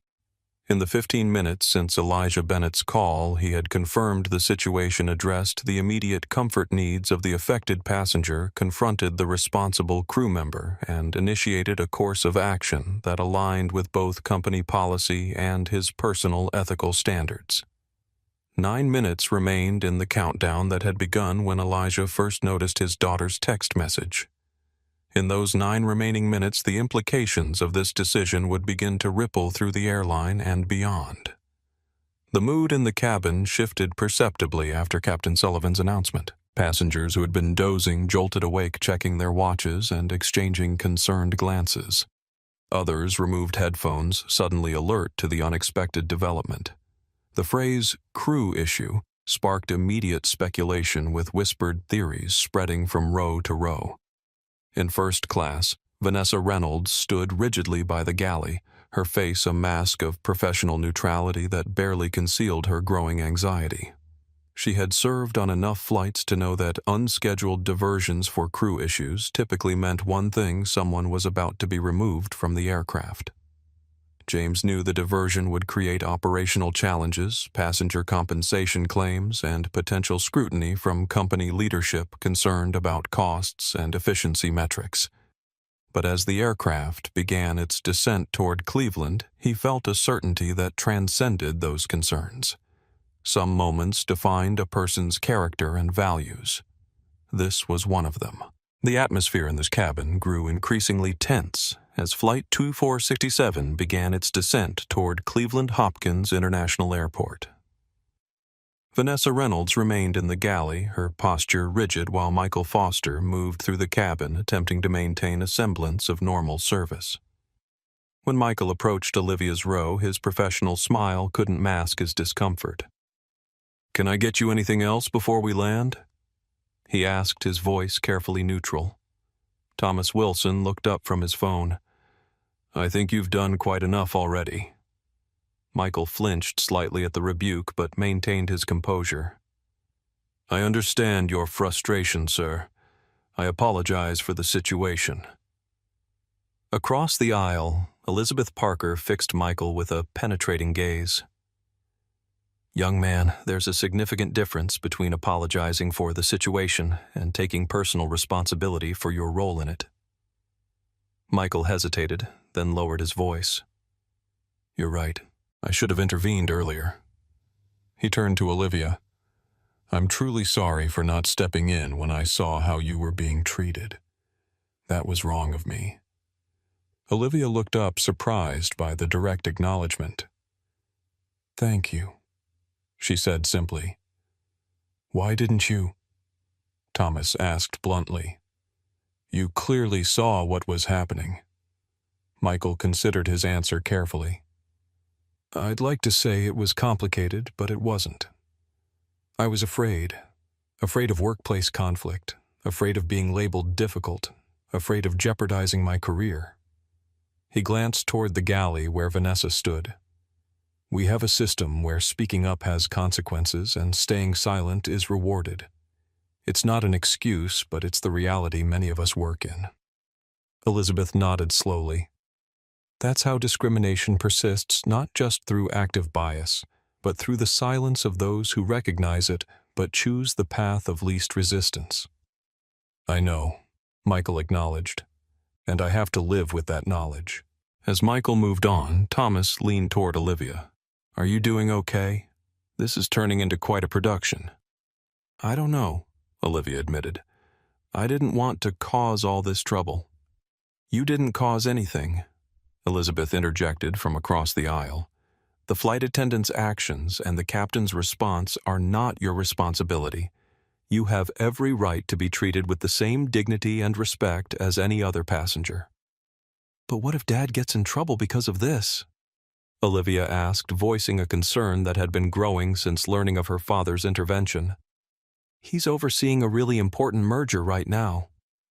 If standing up for his daughter puts him in trouble, Thomas replied, then that would reflect poorly on the airline, not on your father. Olivia nodded, but still looked uncomfortable with being the center of so much attention. She had wrapped herself in the blanket Captain Sullivan had provided, but the comfort it offered was diminished by the knowledge that it had come only after intervention from the highest levels. In the cockpit, Captain Sullivan was coordinating with Cleveland operations, arranging for a replacement flight attendant and ensuring the diversion would cause minimal disruption to the passenger's journey. He had also contacted Elijah Bennett to update him on the situation. We'll be on the ground in approximately 20 minutes, Sullivan informed Bennett. I've arranged for the crew member to be escorted from the aircraft by airport police to avoid any further incidents.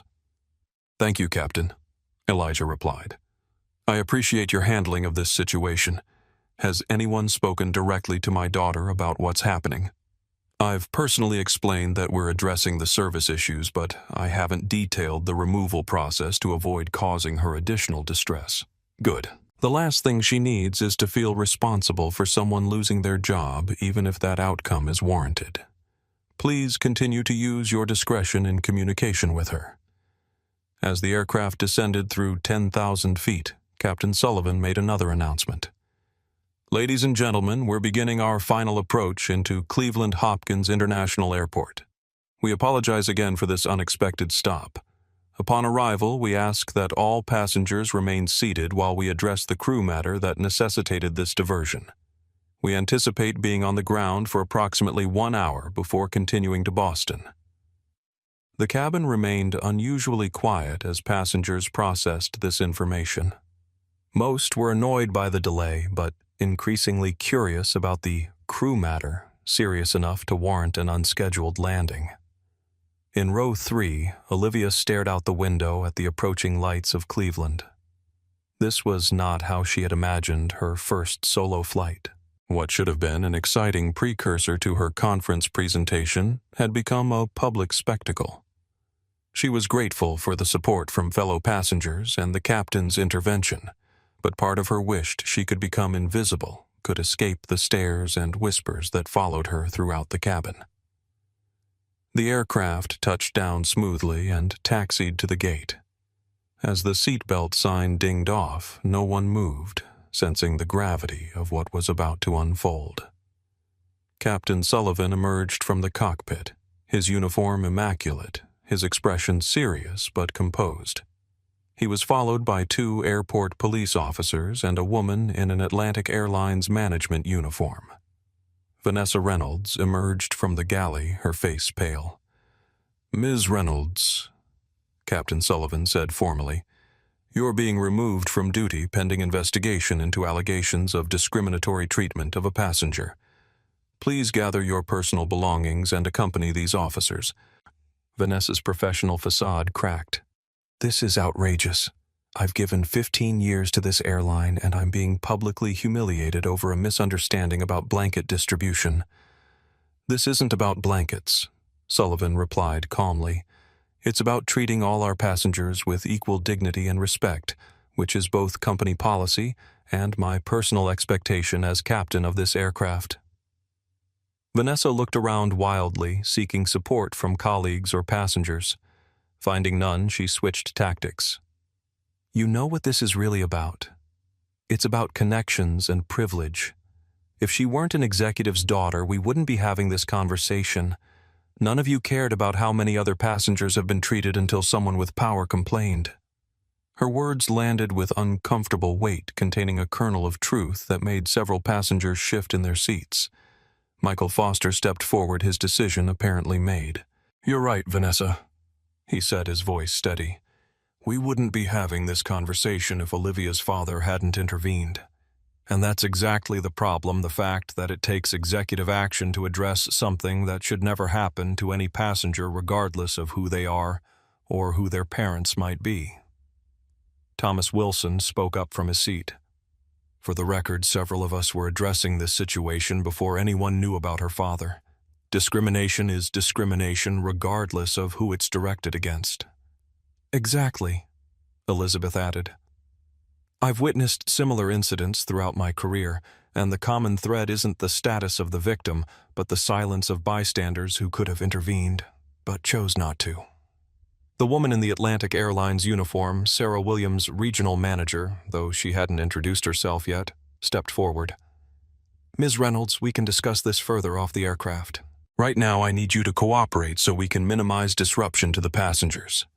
Vanessa looked around the cabin, perhaps hoping for support, but found only avoided gazes or outright disapproval. Even Michael stood at a distance, unwilling to align himself with her position. "Fine," she said, finally gathering her purse from the galley. "But this isn't over." As Vanessa was escorted off the aircraft, Captain Sullivan turned to address the first-class cabin. "Ladies and gentlemen, on behalf of Atlantic Airlines, I want to sincerely apologize for the service failure you witnessed today. A replacement flight attendant is already boarding and we'll be on our way to Boston as quickly as possible." His eyes met Olivia's, briefly conveying a message of reassurance. Then he turned and walked back to the cockpit, his duty as commander requiring his attention returned to the operational aspects of continuing their journey. Sarah Williams remained in the cabin, approaching Olivia's seat. "Ms. Bennett, I'm Sarah Williams, regional manager for Atlantic Airlines. I want to personally apologize for your experience today and assure you that we're taking this matter extremely seriously." Olivia nodded, uncomfortable with the continued attention, but appreciating the acknowledgement. "Thank you. Is there anything you need for the remainder of your journey?" "No, thank you. I'm fine now." Sarah nodded, understanding the girl's desire to move past the incident, rather than prolonging the focus on her. "We'll be continuing to Boston shortly. Your father asked me to tell you he'll be waiting at the gate when we arrive." As Sarah moved through the cabin, checking on other passengers and managing the transition, a new flight attendant boarded Monica Jimenez, an experienced crew member quickly dispatched from the Cleveland base. Her warm, professional demeanor provided a stark contrast to Vanessa's earlier hostility as she efficiently prepared for the continuation of service to Boston. Elizabeth Parker leaned across the aisle toward Olivia. "What you just witnessed," she said quietly, "was accountability in action. It doesn't happen nearly often enough, but when it does, it reminds us that change is possible." Olivia considered this. Throughout the incident, she had felt powerless, a child at the mercy of adult authority figures who could choose to help or hurt her based on their own biases. But the swift, decisive response from Captain Sullivan demonstrated that there were systems and individuals willing to uphold principles of fairness and dignity. As the aircraft pushed back from the gate to resume its journey to Boston, Olivia felt something shift within her. Not just relief that the immediate situation had been resolved, but a deeper understanding of how individual choices and institutional responses intersect to either perpetuate or challenge patterns of discrimination. The accountability moment she had just witnessed wasn't just about a flight attendant being removed from duty. It was about the visible assertion that her dignity mattered, that she deserved the same respect and service as every other passenger regardless of her age or race. This lesson, unexpected and difficult though it was, would stay with her long after the details of the blanket incident had faded from memory. At 2:14 a.m., Atlantic Airlines Flight 2467 touched down at Cleveland Hopkins International Airport. Despite the late hour, the terminal was unusually active near their arrival gate. Through the aircraft windows, passengers could see multiple airline representatives in professional attire, 2 police officers, and ground crew standing by. Captain Sullivan's voice came over the PA system. "Ladies and gentlemen, we have arrived in Cleveland. Please remain seated with your seatbelts fastened until we've reached the gate and the seatbelt sign has been turned off. I apologize again for this unexpected stop and thank you for your patience." As the aircraft docked at the jet bridge, the cabin remained unusually quiet. Everyone seemed to sense the gravity of the situation unfolding. The seatbelt sign dinged off, but no one moved to stand. The forward cabin door opened and the 2 police officers boarded first, followed by Sarah Williams in her impeccable Atlantic Airlines executive uniform. Captain Sullivan emerged from the cockpit to meet them. "Captain Sullivan," one officer inquired. "Yes, that's me. We understand you have a situation requiring the removal of a crew member." Vanessa stepped forward, her professional demeanor completely abandoned. "This is discrimination," she declared loudly. "I'm being targeted because I enforced company policy against a disruptive passenger." Several first-class passengers immediately objected. "That's completely false," Thomas said, standing up. "The only disruptive person was this flight attendant who deliberately denied service to a child based on her race." "I can confirm that," added Elizabeth, waving her notebook. "I've documented everything that occurred with timestamps." Other passengers began recording the scene on their phones, despite Atlantic's policies discouraging in-flight photography. In the digital age, moments of public confrontation rarely remained private. Sarah Williams stepped forward. "I'm Sarah Williams, Regional Manager for Atlantic Airlines. I'd like to speak with Ms. Reynolds privately. I want these passengers removed too," Vanessa insisted, pointing at Thomas and several others who had spoken up. "They've been hostile and threatening throughout the flight." One of the officers turned to Captain Sullivan. "Is that accurate, sir?" "No," James replied firmly. "Based on my investigation and direct observation, multiple passengers intervened appropriately when they witnessed discriminatory treatment of a minor. Their behavior has been reasonable given the circumstances." Vanessa's face flushed with anger and humiliation. "You can't do this. I know my rights. I'll sue the airline for wrongful termination." "Ms. Reynolds," Sarah said quietly, "this conversation would be better continued off the aircraft. The other passengers have been delayed enough." The officers flanked Vanessa, not touching her, but clearly prepared to escort her if necessary. "Ma'am, please come with us," one said. For a moment it seemed Vanessa might refuse, but then her shoulders slumped in defeat. As she gathered her personal belongings, she looked directly at Olivia, her expression a complex mix of resentment and something that might have been regret. "You have no idea what it's like," she said, her voice lower now. 15 years of perfect service records and one complaint from the right person erases everything." Olivia, caught off guard by being directly addressed, didn't respond, but Thomas Wilson did.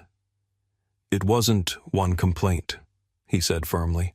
"It was a pattern of behavior that multiple passengers witnessed and that you yourself admitted to when you said blankets aren't for everyone."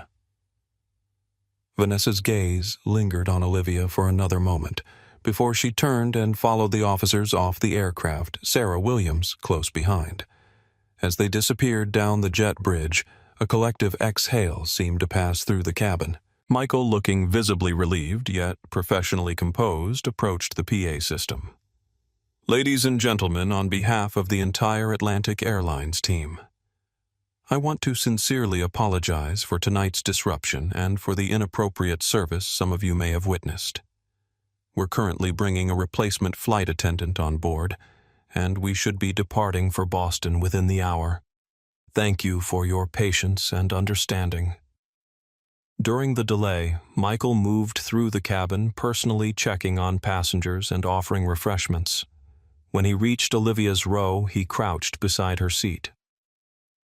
"Miss Bennett, I want to personally apologize for not intervening earlier when I saw how you were being treated," he said quietly. "I failed in my duty as lead flight attendant, and there's no excuse for that. I hope you can forgive me." Olivia nodded, still uncomfortable with the attention but appreciating his sincerity. "It's okay." "It's not okay," Michael replied, "but I promise you'll have excellent service for the remainder of your journey." "Why did she do it?" Olivia asked suddenly. "Was it really just because of how I look?" Michael considered the question carefully. "It's complicated. Vanessa has certain ideas about who belongs in premium spaces. She grew up with very little, worked her way into what she considers an elite position, and somewhere along the way started viewing herself as a gatekeeper rather than a service provider. When she was passed over for promotion a few years ago in favor of a younger black colleague, it reinforced her worldview that certain people are getting special treatment." "That's not an excuse," Thomas interjected. "No, it's not," Michael agreed. "Just context. Bias often has deep roots, but understanding where it comes from doesn't justify its expression, especially toward a child." True to his word, Michael ensured that Olivia received attentive, respectful service the same level provided to every other passenger for the remainder of the flight. As promised, a replacement flight attendant, Monica Jimenez, boarded within 45 minutes. Before departing, Cleveland Captain Sullivan made a brief appearance in the first-class cabin, stopping at Olivia's seat. "Miss Bennett, I wanted to check that you're comfortable for the remainder of our journey to Boston." "Yes, sir. Thank you," Olivia replied. "Excellent. We should have you in Boston within the hour." He hesitated, then added, "I understand you're attending a science conference." Olivia's eyes brightened slightly. "Yes, the International Youth Climate Conference. I'm presenting my research on urban carbon capture methods." James smiled. "That sounds fascinating. My daughter is interested in environmental science, too." He lowered his voice slightly. "And for what it's worth, I think you handled a very difficult situation with remarkable grace tonight. That takes real strength of character." As Captain Sullivan returned to the cockpit and the aircraft pushed back from the gate to resume its journey to Boston, Olivia felt a complex mix of emotions. The humiliation of the blanket incident still stung, but there was also a new awareness of the allies who had spoken up on her behalf and the swift, decisive action taken once the discrimination was exposed. Perhaps most importantly, she had maintained her dignity throughout the ordeal, just as her father had taught her. The conference and her presentation still awaited, and despite everything, she was determined to shine there just as brightly as she had at the national competition. Thomas Wilson, who had been quiet during the removal process, turned to Olivia. "I travel a lot for business, and I've seen my share of poor service. But what happened tonight was different. It was wrong on a fundamental level. I'm impressed by how you handled yourself." "My dad always says dignity isn't something others can take from you unless you let them," Olivia replied. "Your dad sounds like a wise man." "He is." Olivia smiled slightly, thinking of her father waiting in Boston, unaware that she knew of his intervention. As Flight 2467 climbed back to cruising altitude, the cabin atmosphere had transformed. What had been a space of tension and division now felt almost communal, as if the passengers had shared an important experience that transcended the usual anonymity of air travel. For Olivia, the remainder of the journey passed in relative peace, the warmth of her blanket now a simple comfort rather than a symbol of exclusion. By the time the aircraft began its final approach to Boston, she had returned to reviewing her presentation, focused once more on the purpose of her journey representing young American scientists on an international stage. In the wake of accountability, there was room once again for aspiration. Atlantic Airlines Flight 2467 touched down at Boston. Logan International Airport at 4:17 a.m., more than 3 hours behind schedule. Exhausted passengers blinked at the harsh fluorescent lighting as they filed through the jet bridge into the terminal. Most were focused on collecting their luggage and finding transportation to their hotels for what remained of the night. Olivia Bennett stepped into the terminal, expecting to see a driver holding a sign with her name, the car service her father had arranged. Instead, she was met with an unexpected sight, a cluster of news crews with cameras and microphones, and at their center, Elijah Bennett himself. "Dad," Olivia called out in surprise. Elijah turned at the sound of her voice, his normally composed executive demeanor giving way to the relief of a worried father. He strode toward her arms, outstretched, and enveloped her in a tight embrace. "Liv," he murmured into her hair. "I'm so sorry about what happened." "You didn't have to come early," she said, though she clung to him with equal intensity. "Yes, I did." Elijah pulled back slightly to look at her face. "Are you okay?" "I'm okay now," she answered, then added with a hint of reproach. "But you shouldn't have called the captain. I could have handled it." Elijah was taken aback by her reaction. "Liv, no one should have to handle discrimination, especially not a child traveling alone." "I'm not just a child," she replied, her voice low but firm. "I'm a scientist presenting at an international conference. I need to learn to handle difficult situations on my own." Their conversation was interrupted as reporters noticed them and moved closer, cameras flashing and questions overlapping. "Mr. Bennett, can you confirm that your daughter was racially profiled on an Atlantic flight tonight? Is it true a flight attendant was removed mid-flight for discrimination? Olivia, how do you feel about what happened?" Elijah raised a hand, his executive authority instantly commanding silence. "My daughter has had a long, difficult night and needs rest before her conference presentation tomorrow. I'll make a brief statement, but then we're leaving, and I expect you to respect our privacy."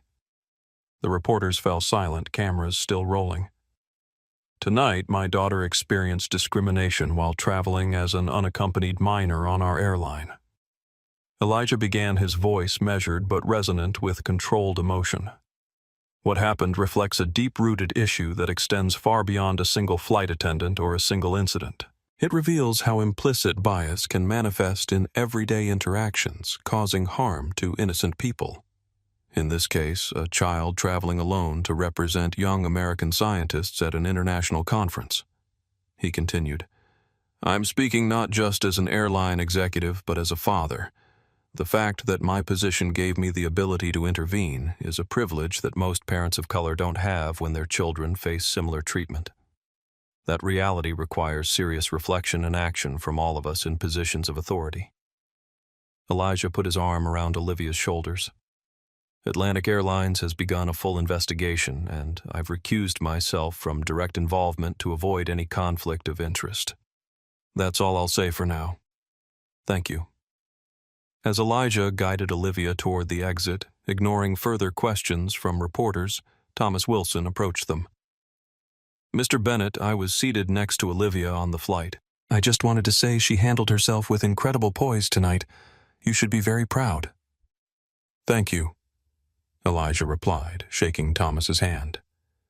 "And thank you for looking out for her." "No thanks needed. It was the right thing to do." Thomas handed Elijah a business card. "I'm the education director at the Wilson Foundation. If there's ever anything we can do to support Olivia's scientific pursuits, please let me know." As they walked toward the parking area, Olivia remained unusually quiet. Elijah glanced at her with concern. "What's on your mind, Liv?" Did you get in trouble? She asked abruptly. For using your position to help me. Elijah hesitated, unsure how much to share about Richard Dalton's reaction and the potential professional consequences he might face. There have been some questions about proper procedure, he admitted carefully, but nothing I can't handle.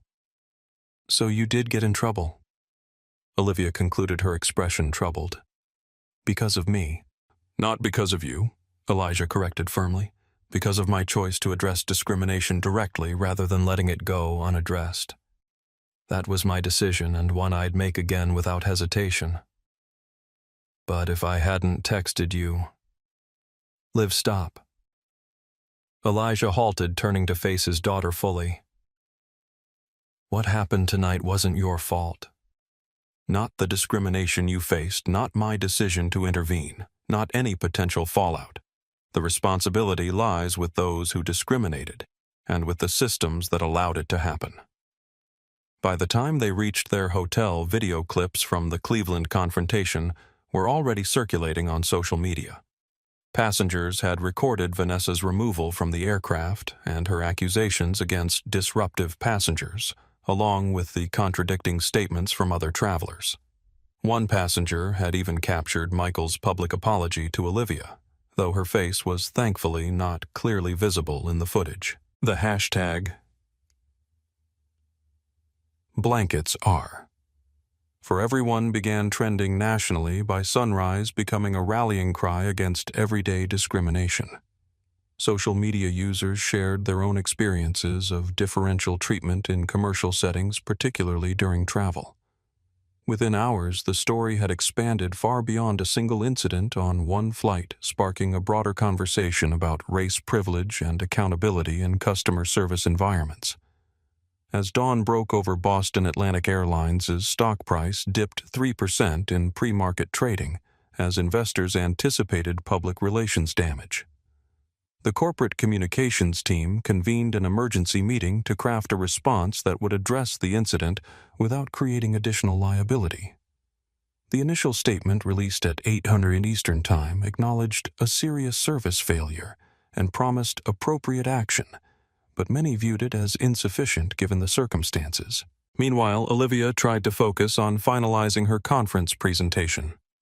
Seated at the desk in her hotel room, she reviewed her slides while Elijah handled a steady stream of calls, carefully screening media requests and messages of support that were pouring in. "Dad," she asked during a brief lull, "is this going to hurt your job?" Elijah set down his phone and turned to his daughter. "Don't worry about my job, Liv. I'm more concerned about how this is affecting you." "I'm okay," she said, though her voice lacked conviction.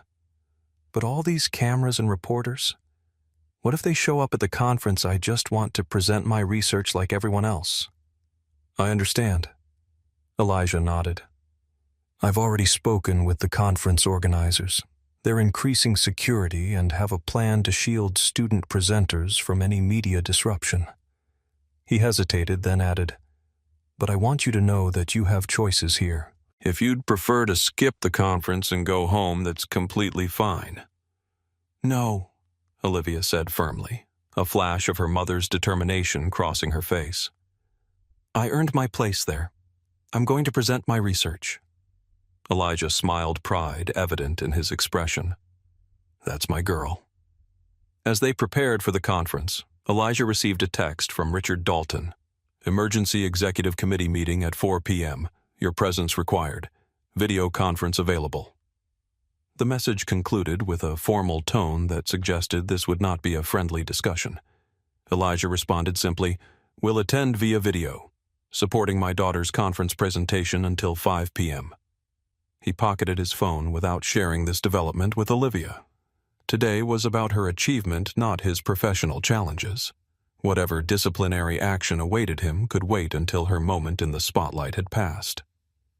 By mid-morning, the story had reached Capitol Hill. Several members of the Congressional Black Caucus called for hearings on discrimination in commercial aviation. The Department of Transportation announced it would review complaints data across all major carriers to identify patterns of bias in customer service incidents. While the media storm raged outside within their hotel suite, father and daughter prepared for what each privately considered the more important challenge of the day: Olivia's scientific presentation and the executive committee meeting that could determine Elijah's professional future.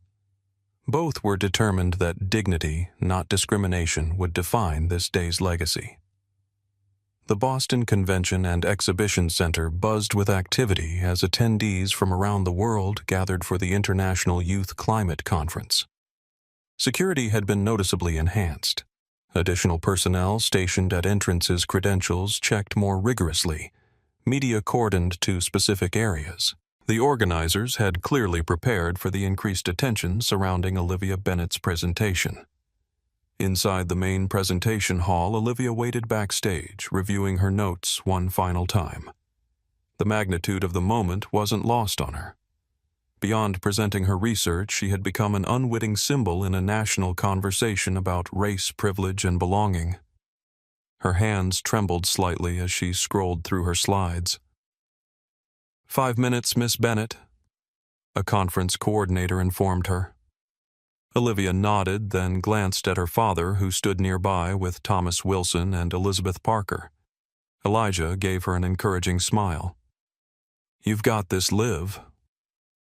"What if they're not here for the science?"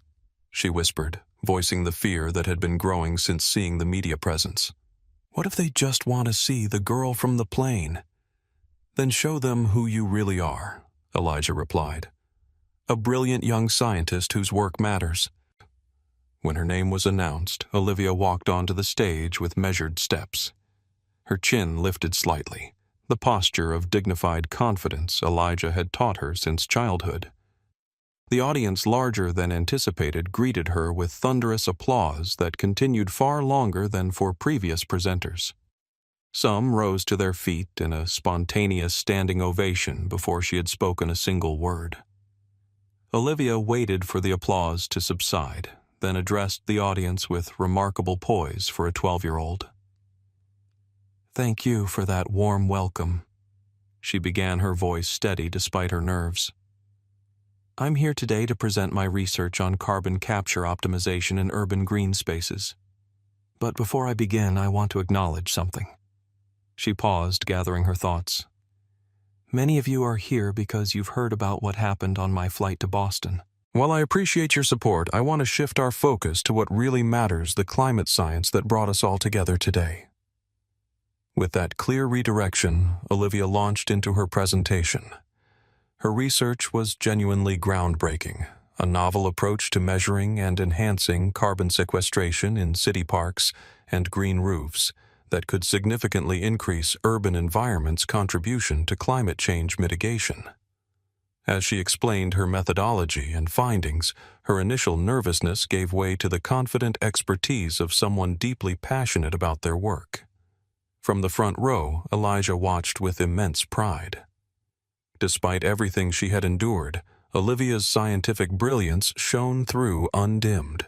Beside him, Thomas nodded appreciatively at particularly innovative aspects of her research, while Elizabeth beamed like a proud grandmother. When Olivia concluded her presentation, the audience rose as one in a standing ovation that echoed throughout the hall.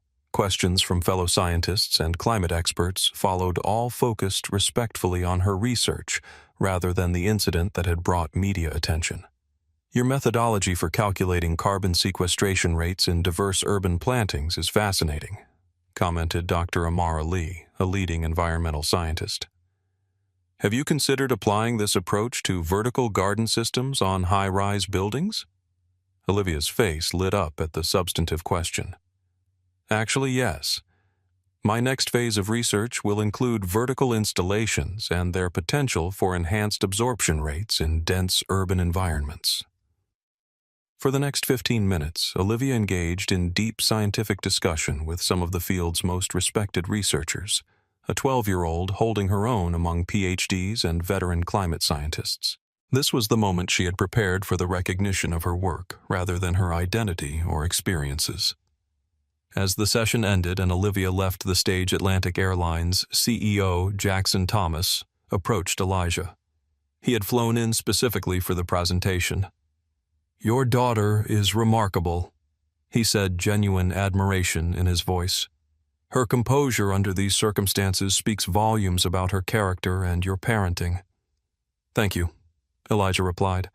"But this isn't just about Olivia. It's about addressing the conditions that made her experience possible in the first place." Thomas nodded soberly. "Agreed. That's why I wanted to make this announcement in person." He handed Elijah a press release scheduled for distribution that afternoon. "We're establishing the Passenger Equity Initiative with independent oversight and real enforcement authority. And as I mentioned earlier, we'd like Olivia to serve as our inaugural youth advisor, but only if she feels comfortable taking on that role." As they discussed the details, Captain James Sullivan and several crew members in full Atlantic Airlines uniforms entered the convention center.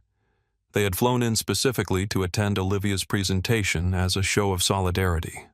"We wanted her to see that many of us in the company stand for something better," James explained when Elijah greeted him. "And we're serious about fundamental change." He described the pilot advocacy group that had formed in response to the incident, now with members from multiple airlines committed to ensuring equitable treatment in the skies.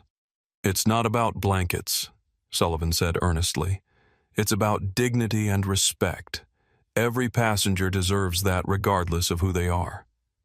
Meanwhile, a different kind of confrontation was unfolding near the convention center entrance. Richard Dalton had unexpectedly arrived in Boston and was attempting to hold an impromptu press conference challenging the narrative around the blanket incident.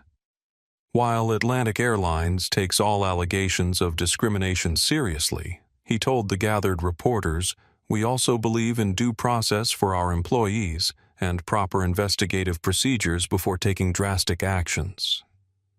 His comments were creating an uncomfortable counterpoint to the official company position, suggesting internal division at the highest levels. When asked directly about Elijah Bennett's actions, Dalton's response was pointed. "Executives are expected to follow the same protocols as all employees, perhaps even more scrupulously given their visibility and influence. The investigation into all aspects of this incident remains ongoing." Word of Dalton's unauthorized press conference quickly reached Jackson Thomas, who immediately called Alexandra Rodriguez. Within 20 minutes, Dalton was pulled away by a PR representative and the impromptu briefing terminated. Later that afternoon, as attendees mingled during a conference reception, Elizabeth Parker approached Olivia with an unexpected announcement. "I've decided to establish the Parker Foundation for Youth Scientific Advancement," she revealed. "My late husband left me quite comfortable, and I've been looking for a meaningful way to direct those resources. Your courage and brilliance have inspired me to focus on supporting young scientists from underrepresented backgrounds." Olivia was momentarily speechless. "Ms. Parker, that's amazing." "Elizabeth, please," the older woman corrected gently. "And it's the least I can do.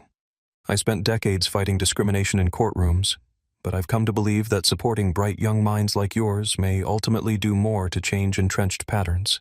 Not to be outdone, Thomas Wilson announced that his foundation would establish the Olivia Bennett Scholarship Fund, providing financial support and mentorship for young climate scientists from minority communities.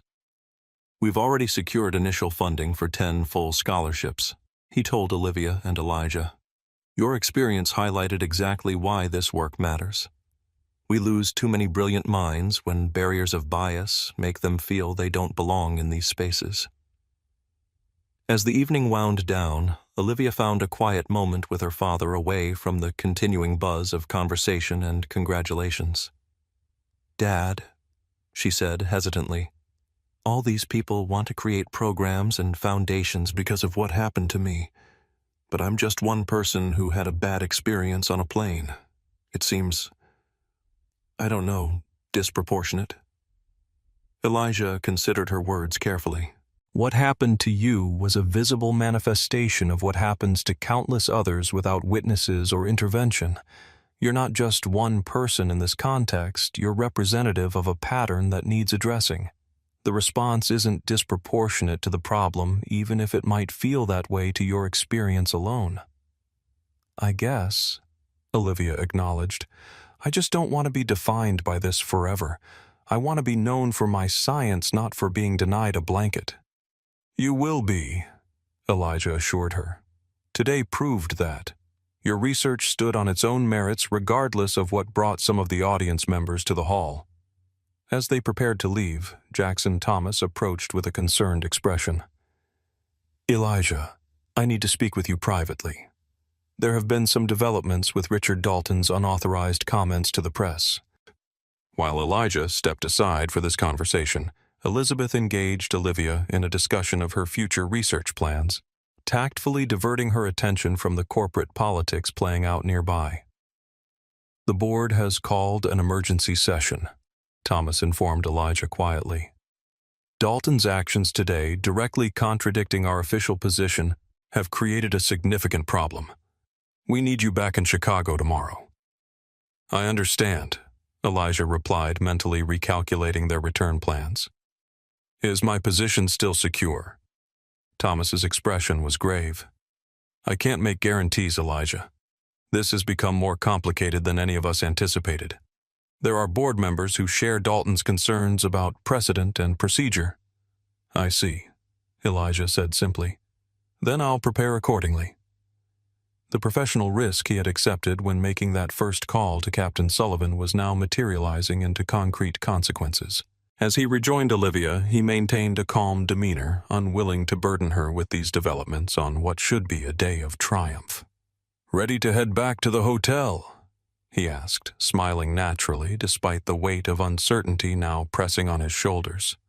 Yes, Olivia replied, yawning. It's been a really long day. Indeed, it had a day that began with scientific triumph, but was ending with the looming possibility that standing up for his daughter's dignity might cost Elijah Bennett the career he had spent decades building. 6 months after the blanket incident, Olivia Bennett stood before a group of middle school girls at the newly established Bennett Parker STEM Center in Chicago's South Side.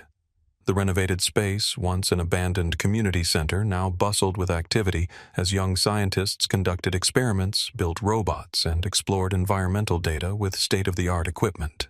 The most important discovery I've made this year, Olivia told the attentive circle of girls, isn't about carbon capture or climate science at all. It's about how small moments of injustice reveal larger patterns and how small acts of courage can help change those patterns. The girls nodded, many of them already familiar with Olivia's story through news coverage and social media. What they didn't know was how profoundly that experience had transformed Olivia herself. In the months following the flight to Boston, Olivia had undergone a remarkable evolution. The quiet, studious girl who had tried to shrink into her seat when denied a blanket had emerged as a poised young leader who could speak with authority about both scientific innovation and social justice. She had discovered a voice that extended beyond data and research methodologies, a voice that connected her scientific brilliance with her lived experience, navigating spaces that weren't designed with her in mind. Yet this growth hadn't come without struggles. Some days Olivia resented the attention that had been thrust upon her. She had never asked to become a symbol or to have her name attached to corporate initiatives and foundation scholarships. Sometimes I just want to be Olivia the scientist, she had confessed to her father one night after a particularly intense media interview. Not Olivia the blanket girl, not Olivia the diversity mascot, just me. Elijah had nodded in understanding. The world rarely gives us the luxury of being just one thing, especially when we look like us. But you get to decide which aspects of your experience you emphasize and when. This tension between embracing her role as an unintended symbol of dignity and resistance and maintaining her core identity as a young scientist had become a central theme of Olivia's personal development. Some days, she leaned into the advocacy work, speaking to corporate groups about inclusive practices. Other days, she focused exclusively on her expanding carbon capture research, refusing all interview requests. Her carbon capture research had expanded from a single-city pilot to a multi-location study implemented in Chicago, Boston, Atlanta, and Los Angeles. Environmental agencies were incorporating her methodology into urban planning guidelines, and several major cities had launched green space initiatives directly inspired by her work. What had begun as a school science project now had real-world impact on urban sustainability efforts. More surprising was how Olivia had grown into her unexpected role as a symbol of dignity and resilience. Initially uncomfortable with the attention surrounding the incident, she had gradually recognized the power of her story to create openings for important conversations about bias and belonging. "When something unfair happens to you," she explained to the girls, carefully measuring her words, "you have choices about how to respond. You can shrink yourself to avoid more unfairness. You can get angry and fight back directly. Or you can stand tall, speak truth, and focus on creating change that lasts beyond that moment." One girl raised her hand. "Weren't you scared when all those people were looking at you on the plane?" Olivia nodded. "I was terrified and humiliated. I just wanted to disappear." She paused, thinking back to that cold cabin, to the tears she had tried to hide. "But I remembered what my parents always taught me, that my dignity isn't something others can take away unless I let them." Another girl asked, "Do you hate that flight attendant now?" "No," Olivia answered thoughtfully. "I don't hate her. I feel sad that she carried so much bias that it made her treat a child badly. And I hope that what happened helps her learn and grow, just like it helped me learn and grow." This response reflected another dimension of Olivia's development, her capacity to hold complexity. She had moved beyond seeing the incident in simple terms of victim and villain, recognizing instead the interwoven factors that shaped individual behavior within larger structural patterns. What the girls couldn't see was how this public growth masked a more private struggle. Olivia had experienced nightmares in the weeks following the incident, dreams where she was trapped on an endless flight, always cold, always overlooked. She had developed a habit of overpacking for trips, always bringing extra sweaters and blankets, just in case. And she still flinched sometimes when boarding aircraft, bracing herself unconsciously for scrutiny or rejection. These private challenges made her public poise all the more remarkable. They were part of what made her message resonate so authentically with the girls looking up to her, the understanding that courage isn't the absence of fear, but the decision to move forward despite it. After the session at the STEM Center, Elijah picked Olivia up in the family car rather than his executive sedan, one of many subtle adjustments they'd made to maintain normalcy amid the continuing attention. As they drove home, Elijah noticed his daughter gazing thoughtfully out the window. "Penny for your thoughts, Liv." "I was thinking about Mom," Olivia replied softly. "About what she would say about everything that's happened." Elijah swallowed hard. Even 4 years after Claire's death, these moments still caught him unprepared, the grief rising swift and sharp. "What do you think she would say?" Olivia considered this. "I think she'd be proud of how we handled it, not just standing up when something wrong happened, but using that moment to help make things better for other people too." Elijah nodded, emotion tightening his throat. "I think you're right." "And," Olivia added with the hint of a smile, "she'd probably say something scientific about how small disturbances in stable systems can create unexpected chain reactions." Elijah laughed, the tension breaking. "That sounds exactly like her." His own journey through this period had been equally complex. The formal review of his actions had ultimately resulted in a written reprimand in his personnel file, a relatively mild consequence, thanks largely to Alexandra Rodriguez's intervention with the board. Richard Dalton had been reassigned to oversee European operations, a lateral move that many interpreted as a gentle sidelining after his unauthorized press comments had created additional controversy.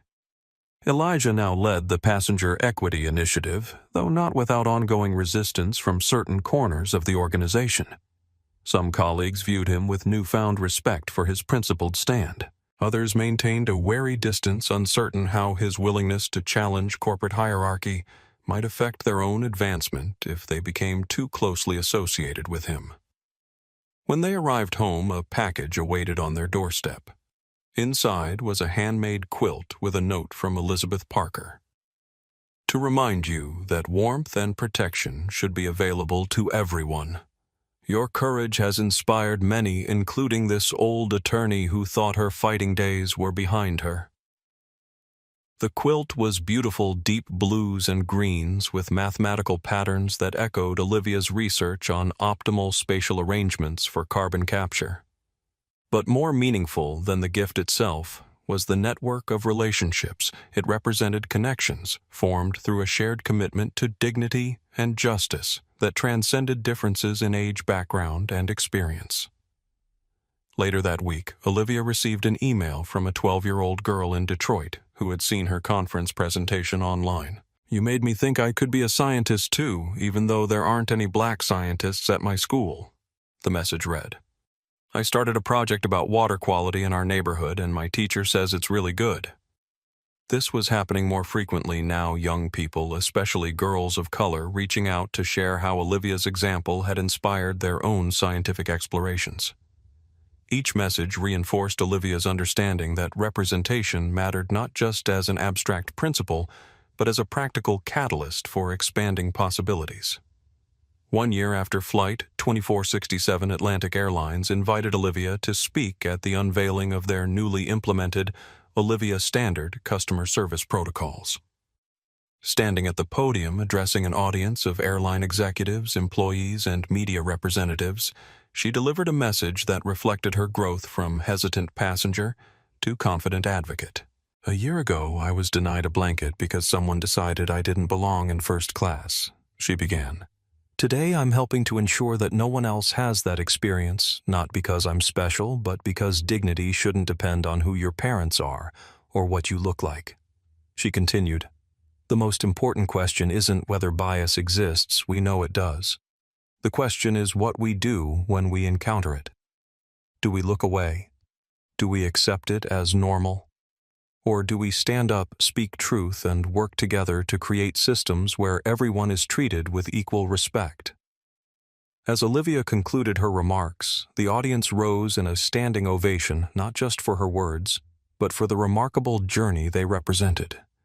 From a child shivering in an airplane seat to a young leader helping to reshape an industry's approach to equity and inclusion, Olivia's growth embodied the possibility of transformation at both personal and institutional levels. That evening, Elijah found Olivia in their home office working on a new research proposal about the intersection of environmental justice and urban planning. "Proud of you, Liv," he said, leaning against the doorframe. Olivia looked up from her computer. "For the speech, for everything, for being exactly who you are." She smiled a real smile that reached her eyes and illuminated her face. "I'm still figuring out who that is." "That's the adventure," Elijah replied, "and I can't wait to see where it takes you next." In that moment, the blanket incident seemed very far away, not forgotten but integrated into a larger story of growth, purpose, and possibility that continued to unfold with each new day. 1 year after Flight 2467, Olivia Bennett approached the boarding gate at Chicago O'Hare International Airport. This time, she wasn't nervous. This time, she knew exactly what to expect. Her father stood beside her, though he wasn't accompanying her on the flight. Olivia had insisted on traveling alone again, a deliberate choice to reclaim the experience that had been tainted by discrimination 12 months earlier. "You're sure about this?" Elijah asked, his protective instinct still strong despite all they had been through. Olivia nodded. "I'm sure." At 13 now, she carried herself with a quiet confidence that had deepened through the challenges and triumphs of the past year.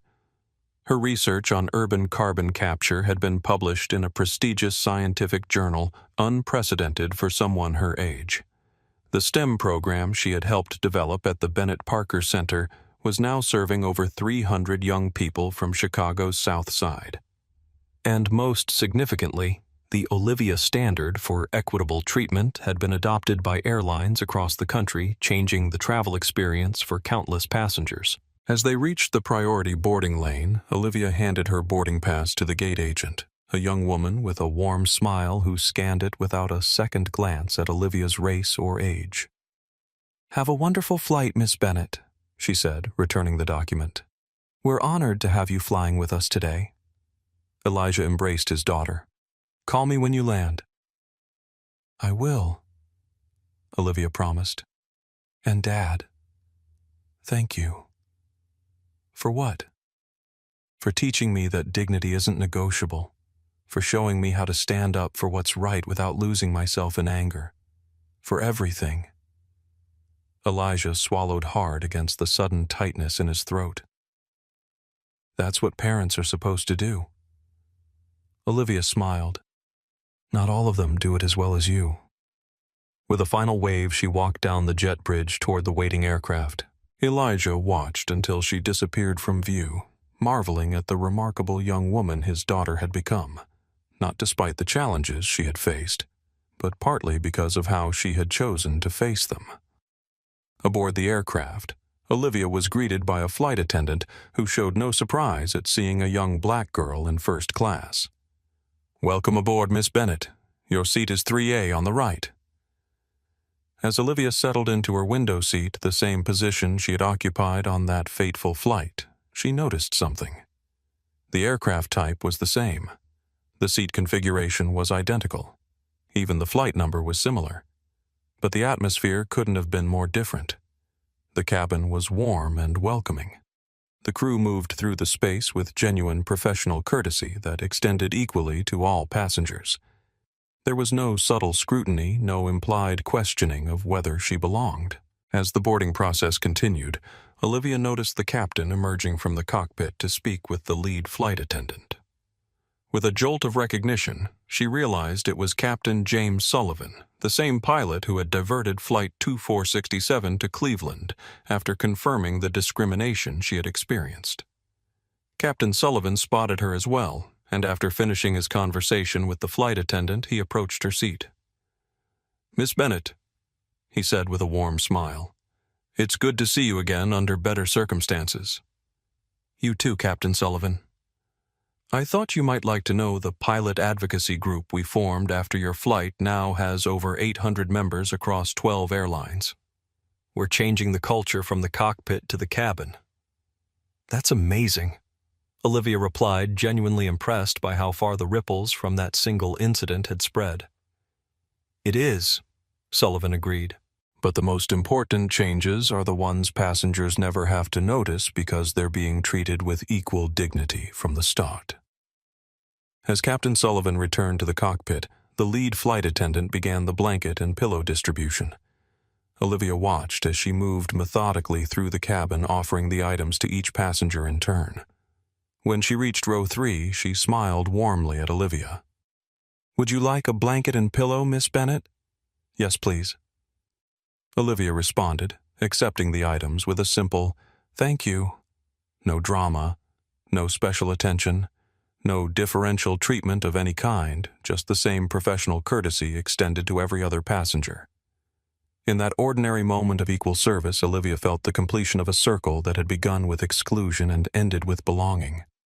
As the aircraft lifted into the clouds, Olivia unfolded her blanket, the same Atlantic Airlines blue that had been withheld from her a year earlier. Now it was simply a comfort item, no longer a symbol of discrimination.